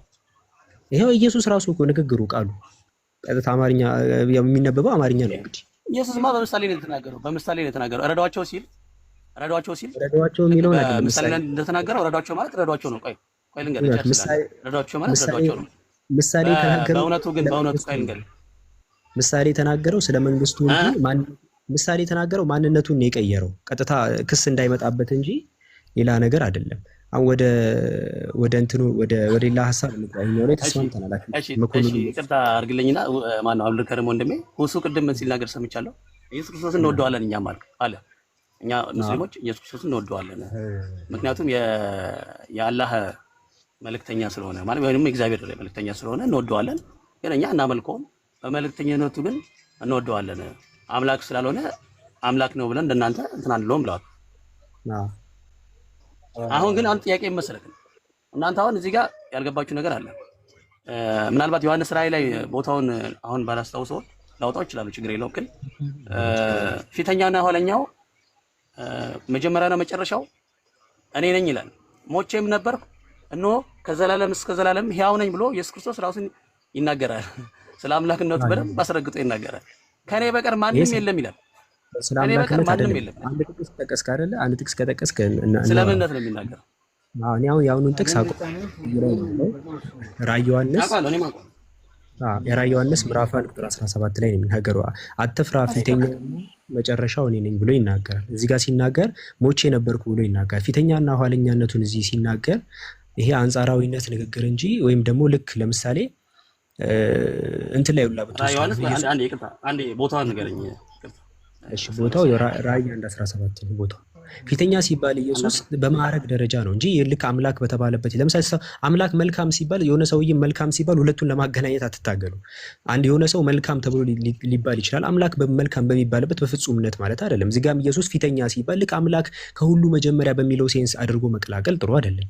እዚህ ጋር ግን ኢየሱስ ፊተኛ ተብሎ ለምንድን ነው የተጠራው በመጽሐፍ ቅዱስ የሚለውን ማንበብ ያስፈልጋል። መጽሐፍ ቅዱስ ላይ ኢየሱስ ፊተኛ ተብሎ የአዲስ ኪዳን ጸሐፍት የሚያስቀምጡት ቆላሲስ ምዕራፍ 1 ቁጥር 18 ላይ እርሱ በሁሉ ፊተኛ ይሆን ዘንድ መጀመሪያ ከሙታን በኩር ነው ይላል። ስለዚህ ኢየሱስ በክርስትና መሰረት መጀመሪያ ከሙታን የተነሳ ነው ተብሎ ስለሚታመን ነው ፊተኛ ተብሎ የሚነገረው። ሐዋርያት ሥራ ምዕራፍ 26 ቁጥር 23 ካየኸው ከሙታን በፊት ሆኖ በመነሳት ለዚህም ሕዝብ ሆነ ይላል። ከሙታን ፊተኛ ሆኖ። ስለዚህ ፊተኛ ተብሎ የሚጠራው በማዕረግ ደረጃ ይሄ ነው። ኋለኛ ተብሎ የሚጠቀሰው የአዳም ያበላሻቸው ነገሮች አሉ። ያንን ፊክስ ለማድረግ የተላከው ሁለተኛው አዳም ስለሆነ ነው ኋለኛ ተብሎ የሚጠራው። ኋለኛው አዳም መንፈስ የሆነ ብሎ ምንትን ህይወት የሚሰጥ ማለት እንትን ነው። ሪፈረንስ ታደርግልኝ፣ ሪፈረንስን በዛው ነገረኛ ከምንድን ነው ሪፈር የምታደርገው? ጥቅስ እየነገርኩህ እኮ ነው። አንደኛ ቆሮንቶስ ምዕራፍ 15 ቁጥር 45 ጥቅስ አይደለም። ጥቅስ ሳይሆን አንተ የምጠቅስበት መንገድና ክርስቲያን የሚጠቅስበት መንገድ የተለያየ ነው። አሁን አንተ ለምሳሌ መጽሐፉን ነው መጽሐፉን ነው ፊተኛና መጨረሻ አይደለም ብለህ ስታስረዳ ማስረጃ እኮ መጽሐፍ ቅዱስ የራስህን መጽሐፍ እኮ ነው የጠቀስኩት ያለሁት። የራስህን መጽሐፍ ቅዱስማ ተናገረው እኮ ይኸውልህ ወንድሜ መጽሐፍ ቅዱስና ይኸውልህ መጽሐፍ ቅዱስማ ምን አለ መሰለህ፣ ይኸውልህ ሞቼም ነበርኩ እነሆ ከዘላለም እስከ ዘላለም ድረስ ያው ነኝ። መሞቱን ያረጋገጠው ማን ነው? ኢየሱስ ክርስቶስ ራሱ መሆኑን ለማያምኑት እንደማረጋገጥ ነው። ግን አሁን እዚህ ጋር እጁን ጫነብኝ ይላል። ቀኝ እጁን ጫነብኝ እንዲህ ማለት አትፍራ። የሞተ ሰው ፊተኛ ሊሆን አይችልም ከመነሻው። አንደኛ ሞት በመሀል ጣልቃ ከገባ በኋላ ፊተኛና መጨረሻ ነኝ ብለህ የመናገር ሞራልም ሊኖር አይችልም። ሲጀመር ገና ከጅማሮ ማለት አንደ እኮ የሞተ ነገር ፊተኛና መጨረሻ ሊሆን አይችልማ እንዴ? ፊተኛ ማለት እኮ ከሁሉ መጀመሪያ፣ ኋለኛ ማለት በሞትም ማንም ይሄ ሞት መጥቶ ህይወቱን የማያመሰቃቅለው አካል ነው። ፊተኛም መጀመሪያም ነበርኩኝ ኋላም ቀሪ ነኝ እኔ አልሞትም ብሎ የሚናገረው በዚህ ልክ በታይም መልኩ የምንጠቀመው ያንን ነው። ሞት መጥቶ መሀል ላይ ነገሩን ካበለሻሸው በኋላ ፊተኛና ኋለኛ ማለት አይችልም። ነገር ግን ኢየሱስ ፊተኛና ኋለኛ ብሎ ሲናገር ከምን አንጻር ነው የሚለው እኮ መጽሐፍ ቅዱስ ራሱ ነግሮሃል። አንተ ፊተኛ የሚለውን ቃል ኢየሱስ ፊተኛው ተብሎ ሲጠራ ከምን አንጻር እንደሆነ ስላላነበብክ ነው። እዛው ተቀምጦላል። ኢየሱስ ፊተኛ የሚል ማዕረግ አለው። የምን ሲባል ከሙታን መጀመሪያ ስለተነሳ ነው ፊተኛ ተብሎ የሚጠራው። ኋለኛ ተብሎ የሚጠራው ኋለኛው አዳም ስለሆነ ነው። ሌላ ምንም ነገር የለም። ኋለኛው አዳም ሲባል ያው የመጀመሪያው አዳም በሱ ምክንያት እንግዲህ ኃጢአት ምናምን ገባ ምናምን ሲባል ምናልባት አብዱልከሪም የወንድም ይቅርታ መሀል ላይ ኢንተራፕት እንዳላረገ ቁጥር 8 ላይ ምን ይላል መሰለህ? ቁጥር 8 ላይ ምን ይላል መሰለህ? ያለውና የነበረው የሚመጣውን ሁሉን የሚገዛ ጌታ ቀጥል አድነክ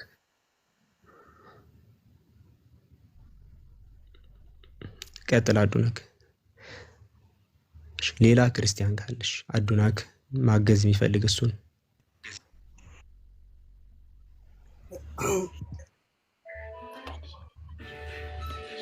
ኢየሱስ እኔ ፈጣሪ ነኝ ብሎ አያውቅ። በግድ ኢየሱስ ሰው ለማምለክ ለምን ትታገላላችሁ? የምትወዱት ከሆነ እኮ እሱን እኔ አምላክ ነኝ ብሎ አልተናገረ። ሰው ነው። ዮሐንስ 8:40 ላይ ሰው ነኝ ብሎ ነው የተናገረው። ዮሐንስ ወንጌል ምዕራፍ 17 ቁጥር 3 ላይ ብቸኛ እውነተኛው አምላክ ነው ላከኝ አለ። ማቴዎስ ወንጌል ምዕራፍ 15 ቁጥር 24 ላይ የተላኩት ራሱ ከእስራኤል ቤት ለጠፉት በጎች በቀር አልተላኩም አለ። ወይኔ አብዱል ከሪም ዮሐንስ ወንጌል ምዕራፍ 20 ቁጥር 17 ላይ ወደ አምላኬ ነው ወደ አምላካችሁ ነው ሄደው አለ። ዮሐንስ ወንጌል ምዕራፍ 14 ቁጥር 28 ላይ የምትወዱኝ ስትሆኑ ከኔ አብ ይበልጣል አለ። እኔ ምን ብሎ እንዲናገር ነው ተናግረሻል ብሎ የሆነ ሰው ግልጽ ከተናገረ በቃ ከኢየሱስ በላይ ግልጽ ሊናገሩላ አይችልም። በቃ ምን ይበል? እሺ ምን ይበል? ከዚህ በላይ ነው ግራ ማለት ጥያቄ ነበረኝ ሲጨርሱ አብዱል ከሪም ይቅርታ መሀል ላይ ገባው። ይቅርታ አጋጣሚ የሆነ ጉዳይ ገጥሞኝ ነው። ይቅርታ ምን ይላል መሰለ? ቁጥር 8 ላይ ምን ይላል መሰለ? ያለውና የነበረው የመጣውም ሁሉ የሚገዛ ጌታ አምላክ አልፋና ኦሜጋ እኔ ነኝ ይላል። ፊተኛውና መጨረሻው ማለት አልፋና ኦሜጋ ማለት ነው አይደል? አልፋና ኦሜጋ ይለያያል። ፊተኛና መጨረሻ የሚለው በብዙ አንጻር ሊሆን ይችላል። ያለውና የነበረው የመጣውንም ሁሉንም የሚገዛ ጌታ አምላክ ይላል። ጌታ አልፋና ኦሜጋ እኔ ነኝ ይላል። ይሄ አሁን ልክ ነው እኮ የኛው ጥቅስ ግን ማን ነው የሚናገረው አለን? ያለውና የነበረው የመጣው ሁሉን የሚገዛ ጌታ አምላክ አልፋና ኦሜጋ እኔ ነኝ ይላል ተብሎ ይተነገራል። ቆይ ልንገርህ። የአሁኑ አገላለጽ በምን አይነት መልኩ እየተነገረ መሰለህ? ለምሳሌ የዚህ ቤት ሩም ባለቤት የዚህ ላይቭ ሩም ባለቤት አልፋና ኦሜጋ እኔ ነኝ ይላል ብዬ ብናገር የዚህ ሩም ባለቤት የሚለውን አረፍተ ነገር መውሰድ አለብን ባለቤቱን ለማግኘት ማለት ነው። ተመሳሳይ አነጋገር ነው። ያለውና የነበረው የመጣው ሁሉን የሚገዛ ጌታ አምላክ አልፋና ኦሜጋ እኔ ነኝ ይላል እያለን ነው። ማን ያለው ይሄንን? ሁሉን የሚገዛ ጌታ አምላክ። ማን ነው ሁሉን የሚገዛ ጌታ አምላክ ነው the first question መጠየቅ ያለበት ተናጋሪውን ለማግኘት። ሁሉን የሚገዛ ጌታ አምላክ ጋይስ አብ ነው። እሺ ከአብ ውጭ ሁሉን የሚገዛ ጌታ አምላክ የለም። እዚሁ ራእይ መጽሐፍ ላይ ራሱ ይሄን ማግኘት ትችላለህ። ራእይ ምዕራፍ 11 ቁጥር 17 ላይ አብዱል ከሪም የሚሰረከው ነገር አለ። ቆይ ይቅርታ የሚሰረከው ነገር አለ። ሁሉን የሚገዛ ጌታ ቁጥር 7 ላይ ላምበል እነሆ ከደመና ጋር ይመጣ ይላል። ቆይ ይቅርታ ከደመና ጋር ይመጣ ይላል። ዓለም አይንም ሁሉ የወጉትም ያዩታል። የወጉትም አንዴ ልጨርስላት አለበት ትቀጥላለህ። ከዛ የምድር ወገኖች ሁሉ እርሱ ዋይ ዋይ ይላሉ። አሁን አሜን። ቁጥር 7 እሱ ከቁጥር 7 ሲጀመር ከቁጥር 7 እና ቁጥር 8 የሚያያዙ ነገሮች አይደሉም። ቁጥር 7 ሐሳብ ከፈለ ከቁጥር 4 ነው የሚጀምረው። ገና ሲጀምር ሌላ ሐሳብ ነው እሱ። ይሄ ቁጥር 8 ራሱን እንደዚህማ በእንደዚህ አይነት መልኩማ ቁጥር 7 ላይ እንደዚህማ ማለት እንደዚህ ዲፌንድ ማድረግ የለብን። በእንደዚህ አይነት መልኩ ዲፌንድ ማድረግ የለብን። አዱናክ ፕሊስ አቋረጥከኝ። ለምሳሌ እንደመመለሰው ስላወቅ አቋረጥከኝ። ወዲህ አንዴ ላብራራላቸውና ከዛ አንተ ግራ የገባህን ፓርት ደግሞ ትጠይቀኛለህ። እዚህ ላይ ሁሉን የሚገዛ ጌታ አምላክ አልፋና ኦሜጋ እኔ ነኝ ይላል እየተባልከው ሁሉን የሚገዛ ጌታ አምላክ ይህ አካል ሁሉን የሚገዛ ጌታ አምላክ ተብሎ መጽሐፍ ቅዱስ ላይ በጭራሽ ኢየሱስ ሳይሆን አንዱ አምላክ ነው የሚጠቀስበት። ትልቅ ይሄ የሚገለጽበት ቃል ነው። በነገራችን ላይ ራእይ ምዕራፍ 11 ላይ ያለና የነበር ሁሉን የምትገዛ ጌታ እግዚአብሔር እያሉ ይጠሩታል፣ ያመሰግኑታል፣ እናመሰግንሃለን እያሉ ማለት ነው። ይህ አካል ማን ነው ሲባል ራእይ ምዕራፍ 20 ቁጥር 22 ላይ ሁሉን የሚገዛ ጌታ አምላክና በጉ መቅደሷ ናቸው ይላል። በጉ የተባለው ኢየሱስ ከሆነ ሁሉን የሚገዛ ጌታ አምላክ አንዱ አምላክ ነው። ሊትራሊ በዛ መልኩ የሚናገረው ማለት ነው። ኢቭን ክሊር ከሆነ ወንጌላት ላይ እንኳን ለማግኘት ሉቃስ ወንጌል ምዕራፍ 1 ሉቃስ ወንጌል ምዕራፍ 1 ቁጥር 32 ላይ እርሱ ታላቅ ይሆናል የልዑል ልጅ ይባላል ጌታ አምላክም የአባቱን የዳዊትን ዙፋን ይሰጠዋል አለ። ስለ ኢየሱስ ነው የሚያወራው። ለኢየሱስ ራሱ ዙፋን የሚሰጠው ጌታ አምላክ ነው። ይሄ ጌታ አምላክ ነው አልፋና ኦሜጋ እኔ ነኝ እያለ የሚናገረው ለኢየሱስ ዙፋን የሚሰጠው እንጂ ጌታ አምላክ ተብሎ በመጽሐፍ ቅዱስ ላይ የትም ቦታ ልታመጣ አትችልም።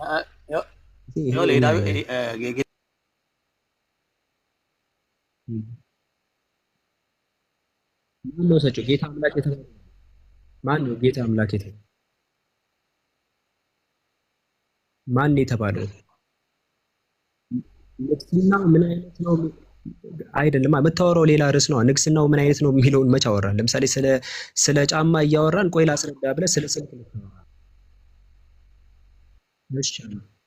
በቃ ያንተን ልጠይቅን ያንተን አስረዳኝ። ለኢየሱስ የሚሰጠው ጌታ አምላክ ማለት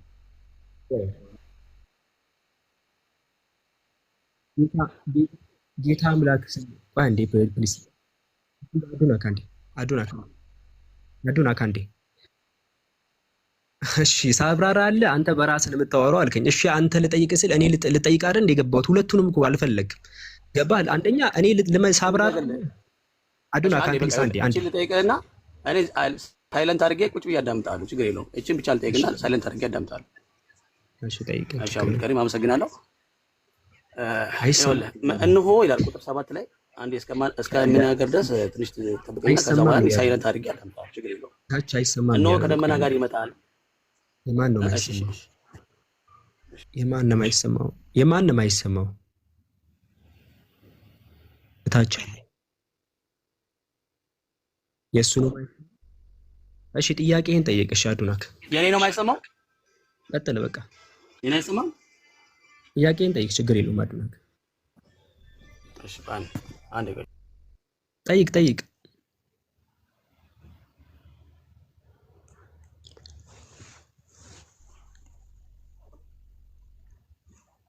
እሺ በቃ እሺ ልጠይቅ አንዴ። ቁጥር 7 ላይ ምን ያለ መሰለክ?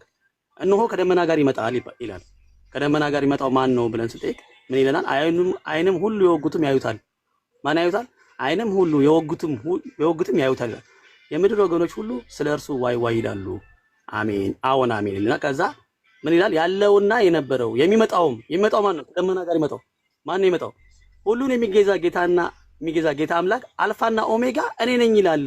አልፋና ኦሜጋ ማለት ፊተኛውና ኋለኛው ማለት ነው። ፊተኛውና መጨረሻው። እሱ እንደውም የጠቀሰልን ወደ ታች ዝቅ ብሎ ዝም ብለህ እና 8 እንዴት እንደሚገናኝ አልነገርኩም። ለምሳሌ ቁጥር 7 ራሱን ችሎ የአራት ኮንቲኒዩሽን ነው። ከቁጥር 4 የተጀመረው ሐሳብ ቁጥር 7 ላይ ነው የሚዘጋው። ለምሳሌ አሁን ዝም ብለህ ነው የተነሳው። ቁጥር 4 ላይ ገና ሲናገር ዮሐንስ በኤስያ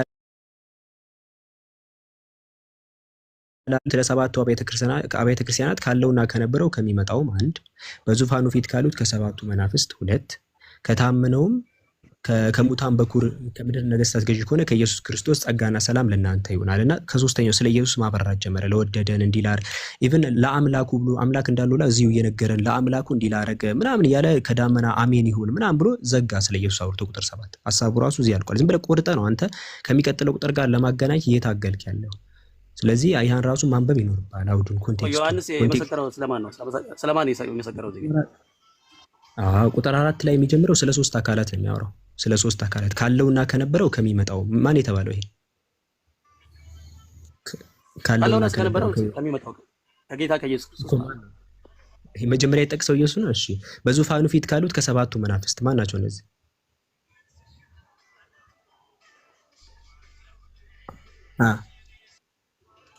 ቀጥል አምላኬ።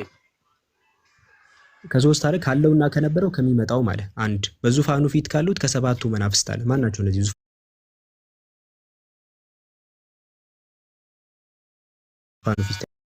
ዙፋኑ ፊት ሶስተኛ ላይ ከታመነው ምስክር ከሆነ ከምድር ነገስታት ገዢ ከሆነ ከኢየሱስ ክርስቶስ አለ። አንተ ግን መጀመሪያ ላይ የተጠቀሰው ኢየሱስ ነው አልክ። መጀመሪያ ላይ የተጠቀሰው ኢየሱስ አይደለም፣ ሶስተኛ ላይ ነው ኢየሱስ ይጠቀስ። ከሶስት አካላት ነው ጸጋና ሰላም። እኔ እንደዛ አልኩ ለመሰለ ማዕዱ ከሪ ለምን እንደዛ ያልኩ መሰለ ስለ አንዱ አምላክ ነው የሚያወራው። እሺ ቁጥር 2 ላይ እንደዚህ ይላል፣ እርሱም ስለ እግዚአብሔር ቃልና ለኢየሱስ ክርስቶስ ላየው ሁሉ መሰከረ። ቁጥር 4 ላይ ጸጋና ሰላም ለእናንተ ይሁን ብሎ ዮሐንስ ሲያቀርብ ከሶስት አካላት ነው፣ ካለውና ከነበረው ከሚመጣው አንድ፣ በዙፋኑ ፊት ካሉት ከሰባቱ መናፍስት ሁለት፣ ከኢየሱስ ክርስቶስ ብሎ ሶስት አለ። አይታል ከሶስት አካላት እየዘረዘረ ለምሳሌ ከሁሱ ከኡስታዝ ወሂድ ከእንትና እያልኩ እየዘረዘርኩኝ ከዛ ለእናንተ ጸጋ እንደዛ አሉ። ከሶስት አካላት ነው። መጀመሪያ ላይ ካለውና ከነበረው ከሚመጣው ያለው አንዱን አምላክ ነው።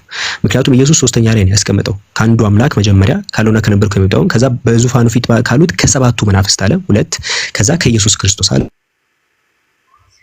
ለሶስት። ገባ? ከላይ የተቀመጠው ካለውና ከነበረው ከሚመጣው የተባለው ማን ነው? ማን ይመስላል? አብ እንደሚመጣ አታውቅም? ማስረጃ ልስጥ። አብ እንደሚመጣ ይመጣል። ኢየሱስ ብቻ ነው የሚመጣው የሚመስል? እኔና አብ አንድ ነን ብሏል ኢየሱስ ክርስቶስ። አዎ እንደዛ አይደለም። የወይን አታክልቱ አብ እንደሚመጣ አታውቅም? ኢየሱስ ክርስቶስ እኔና አብ አንድ እንዳለ እኔ አብ በእኔ ውስጥ እንዳለ እኔም በአብ ውስጥ እንዳለ ነው ብሏል።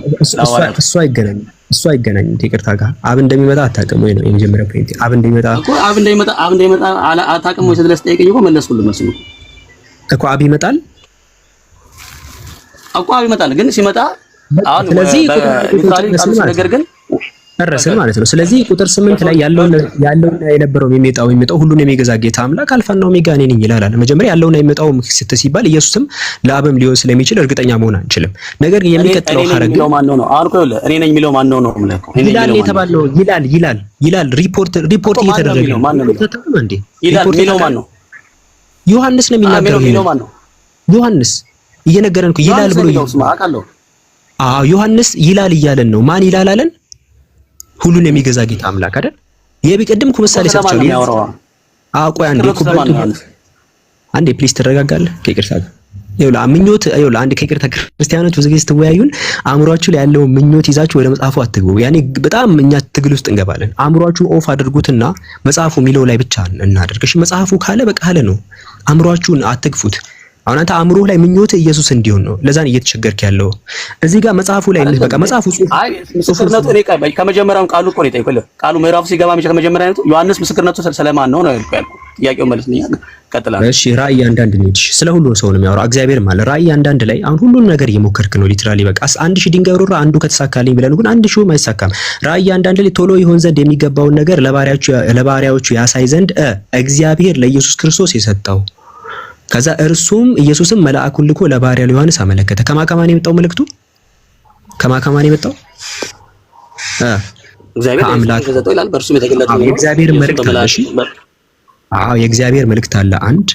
ከዛ ለኢየሱስ አርጉ ሲነቃ በሉ እሺ ከዛ ለኢየሱስ የመጣለ። ስለዚህ እዚህ ጽሁፍ ላይ የዮሐንስም ንግግር ልታገኝ ትችላለህ፣ የአምላክን ንግግር ልታገኝ ትችላለህ፣ የኢየሱስን ንግግር ልታገኝ ትችላለህ። አንተን አንብበህ በጥንቃቄ የምትመለከተው። እሺ ጽሁፉ የመጣው ከሶስት ቦታዎች ነው የተላልፎ የመጣው ማለት ነው። ከእግዚአብሔር ለኢየሱስ መጣ፣ ከኢየሱስ ደግሞ ወደ መልአኩ መጣ፣ ከመልአኩ ወደ ዮሐንስ መጣ። እዚህ ራእይ ውስጥ ዮሐንስ ያወራል፣ መልአኩ ያወራውንም ታገኛለህ፣ ኢየሱስ የሚያወራውንም ታገኛለህ፣ አምላክ የሚያወራውንም ታገኛለህ።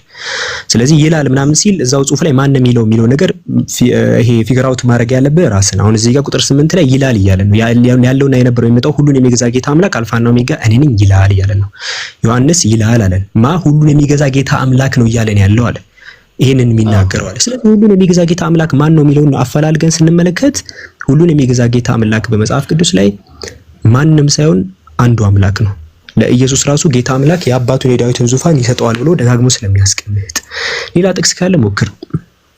አይደለም ይኸውልህ አንድ ነገር ልንገርህ። ይኸውልህ ቁጥር 2 ላይ ዘለዋል። ምን ይላል መሰለህ? እርሱም ለእግዚአብሔር ቃልና ለኢየሱስ ክርስቶስ። ለእግዚአብሔር ቃል የተባለው ኢየሱስ ክርስቶስ ነው አይደል? ይሄን ታምናለህ? ለእግዚአብሔር ቃልና ለኢየሱስ ክርስቶስ እኮ ያው የእግዚአብሔር ቃል ማን ነው ይታያል። ለእግዚአብሔር ቃልና ለኢየሱስ ክርስቶስ እያለ ነው ገና ሲጀምር። ለእግዚአብሔር ቃልና አነጋገር እኮ ነው። ይኸውልህ አገላለጽ ነው። በነገራችን ላይ ሁለት ነገር እንደተጠቀሰ እንዳትረዳ እና ስላለ ሁለት ነገር እንደተጠቀሰ እንዳትረዳ። ምክንያቱም ይሄን ነገር እንዳትረዳ የሚያደርገህ ዮሐንስ አንዳንድ ላይ ያለው ነገር እንዳትረዳ ያደርጋል። የእግዚአብሔር ቃል ማን ነው አንተ ብለህ የምታምነው? ችግር የለውም ነገር። የእግዚአብሔር ቃልማ የአምላክ ንግግር ነው፣ መልእክት ነው። ታዲያ እንዴ የአምላክ ንግግር ቃል የምትሰሙት ቃል የላከኝ አንዴ ፐርሰን አይደለም ቃል። እሺ ከይቅርታ ጋር ዮሐንስ ወንጌል ምዕራፍ 17 ላይ የሰጠኸኝን ቃል ሰጥቻቸዋለሁ አለ። ኢየሱስ ከአምላክ የተቀበለው ቃል አለ፣ ያንን ያስተላልፋል። አብዱልከሪም ይቅርታ ወንድሜ፣ እንዴ በጣም የተሳሳትክ ነው። የእግዚአብሔር ቃል ማን ነው? አንተ ተናገር። በመጽሐፍ ቅዱስ የምታነብ ከሆነ ተናገር። የእግዚአብሔር ቃል ማን ነው? ያው አሁንም በድጋሚ ንገራችሁ ክርስቲያኖች፣ ሁሌም እኛ ጋር አስተውር መርዶ ይሆንባቸዋል። ጭንቅላታችሁ ያለውን ለኔ ነገር ችግር የለውም። ለኔ ነገረኝ፣ ችግር የለውም። ለኔ ነገር አንተ ነው ነገር አንዴ እሺ፣ መመሪያ ልስጥ አንዴ ብቻ ፕሊስ። ክርስቲያኖችን ተዋቸውና ለኔ ነገረኝ። እሺ አሁን እኮ ሬዲዮ አርኖት ሬዲ ዝም ብለህ አዳምጠኝ ከይቅርታ ጋር። እሺ ጎበዝ ነው፣ አይዞክ ጠንከር በል። ስለ በቃ ሰምታይምስ የሆነ በቃ ቤት ላይ የተነገረህ ነገር ላይሆን ይችላል። አይዞህ እያልከኝ ነው፣ ያበረታታኝ ነው። እሺ አይዞኝ፣ በቃ እሺ አይዞኝ። እሺ በርታ ስለ ምክንያቱም እኔ እንዴ ምን እያልክ ነው ምናምን ስትለኝ ነው። እኔ እኮ አይደለም ያልኩት ኢየሱስ ነው ያለው። ዮሐንስ ወንጌል ምዕራፍ 17 ቁጥር 8 ላይ እኔ መጽሐፉን ስጠቅስልህ እኔና ምንም አትበለኝ። ዮሐንስ ወንጌል ምዕራፍ 17 ቁጥር 8 ላይ ኢየሱስ ምን አለ? የሰጠኸኝን ቃል ሰጥቻቸዋለሁ አለ። ለኢየሱስ ማን ነው ቃል የሰጠው? መልሴን ማን የሰጠው? እግዚአብሔር። ስለዚህ የእግዚአብሔር ቃል አለ ማለት ነው። እግዚአብሔር መልእክት እግዚአብሔር ቃል ማን ነው? እግዚአብሔር ቃል ተናገር፣ ንገረኛ። አልነገርከኝም እስካሁን። የእግዚአብሔር ቃል መልእክት ነው፣ ንግግር ነው። ዮሐንስ ወንጌል ምዕራፍ 12 እሺ፣ ሌላ አልቀየርልክ። የእግዚአብሔር ቃል ፐርሰን አይደለም። አታምንም? በቃ የእግዚአብሔር ቃል ኢየሱስ ክርስቶስ መሆኑን አታምንም? ኧረ የእግዚአብሔር ቃል ኢየሱስ እንደዚህ የሚባል ነገር የለም። አንዴ ተረጋጋ። ቆይ 10 እሺ፣ ቆይ አንዴ የምትሰሙት ቃል የላከኝ ያአብኑ አምናለሁ። ያው አላምንም በለኛ። የሚሰማ እኮ ነው ይሄ ቃል እኮ የእግዚአብሔር ቃል የሚሰማ ነው። እሺ የሚሰማ ነው። ኢየሱስ ሲናገር የምትሰሙት ቃል የላከኝ አብ እንጂ የኔ አይደለም ብሎ ይናገራል። የምትሰሙት ቃል ዮሐንስ ወንጌል ምዕራፍ 14 ኢየሱስማ በሰው አንደበቱ የተናገረውን ነው የምትነግረኝ አንተ። እኔ ግን የእግዚአብሔር ቃል ተብሎ የተነገረው እኔ አንተ ራስን እያዳመጥክ ነው፣ እኔን እያዳመጥከኝ አይደለም። ችግር የለውም። ማን ነው አብዱልከሪም? ችግር የለውም። እኔ ያልኩትን ድገም። ማን ረዳታ ከሆነ ችግር የለውም። አንተም የስራውን እኔ ያልኩትን ድገምልኝ። ምንድን ነው ያልኩት? ምንድን ነው ደግመህ? እኔ የነገርኩህን ደግመህ ንገረኝ። እሺ አንዴ። የእግዚአብሔር ቃል ነው ማለት ከአፍ የሚወጣ ቃል ነው ያልከኝ አንተ? ከአፍ የሚወጣ ቃል ንግግር ነው፣ የሚሰማ ንግግር፣ የአምላክ ንግግር የሚሰማ ነው አልኩ። ለዚህ ማስረጃ ልስጥህ? ትፈልጋለህ? ማስረጃ ልስጥህ? ማስረጃ ኢየሱስ ክርስቶስ የእግዚአብሔር ቃልን ይዞ እንደመጣ ለዓለም ይዞ እንደመጣ ነገር አይደለም። እኔ አውቀዋለሁ። ምንም ችግር የለውም። ማስረጃ ትስጠኝ፣ ችግር የለውም። እሱ ላይ አይደለም አሁን ፎከስ ማድረግ ፈልገው። አትፈልግም ማስረጃ? ለዚህ የሚሰማ ነው የእግዚአብሔር ቃል ሲባል የሚሰማ ንግግር ነው ያለው። ይኸውልህ አብዱልከሪም ይኸውልህ ማንግባባ ከሆነ ችግር የለውም እኮ እንለያያለን። ግን አንድ ነገር ልንገርህ፣ የእግዚአብሔር ቃል ማን ነው ስልክ አንተ ለመናገር የከበደ እንዴ? እኔ ነኝ ሚዩት ያደረኩሽ ከይቅርታ ጋር አንተ እኔ ያልኩትን ድገምልኝ ስለ ምን አልከኝ? የሚሰማ ቃል ነው ብለህ ነገርከኝ አልከኝ። ትክክል ነው፣ እንደዛ ነው ያልኩት። ለዚህ ቃል ማስረጃ ልስጠው ስለ አልፈልግም ትለኝና ተሳስተሃል ትለኛለህ። መልስ ተሳስተሃል ትለኛለህ። አልፈልግም እያልከኝ ነው። መረጃ ልስጥ ስለ አልፈልግም ትለኛለህ። የምፈልግም ትለኛለህ። ዮሐንስ ወንጌል ምዕራፍ 14 ቁጥር 24 ላይ የማይወደኝ ቃሌን አይጠብቅ፣ የምትሰሙት ቃል የላከኝ አብ እንጂ የኔ አይደለም አለ። የምትሰሙት የሚሰማ ነገር ነው። አምላክ መመሪያ አለው። ዮሐንስ ወንጌል ምዕራፍ 12 ላይ የላከኝ አብ የምለውንና የምናገር ወደኋላ መለስልኝ። ቃሌን አድምጡ ብሏል። ቃሌን አድምጡ ብሏል። ቃሌን ለምን አለ ኢየሱስ ክርስቶስ? ቃሌን ለምን አለ? ከአምላክ የተቀበለው ንግግር ቃሌ አለ አይደል? ቃሌ ብሏል ኢየሱስ። ከአምላክ የተቀበለው ንግግር ስለሆነ ርዕስ አትቀይር። አሁን መጀመሪያ እግዚአብሔር ቃል አለ ወይስ የለም የሚል ነው። አሁን ቃሌ አለ እኮ ቃሌ ማለት ምን ማለት ነው? አንተ ለምሳሌ ቃሌ ብትለኝ የማን ቃል ነው? አንዴ ፕሊስ። የሙሴ ሕግ ሊባል ይችላል። ለምሳሌ ከአምላክ የተቀበለው ሕግ ምንም አዲስ ነገር አይደለም። ነቢያት የሆነ ንግግር ከተቀበሉ በኋላ ሲያስተላልፉ ይሄ ንግግር ተብሎ ሊጠቀስ ይችላል። በቴምፖራሪ ኦነርሺፕ ማለት ነው፣ በባለቤትነት አይደለም። እሱንም ማስረጃ የመጽሐፍ ቅዱስን እውነት ላለመቀበል በጣም በዙሪያ ጥምጥም ነው እየሄድክ ያለው በነገራችን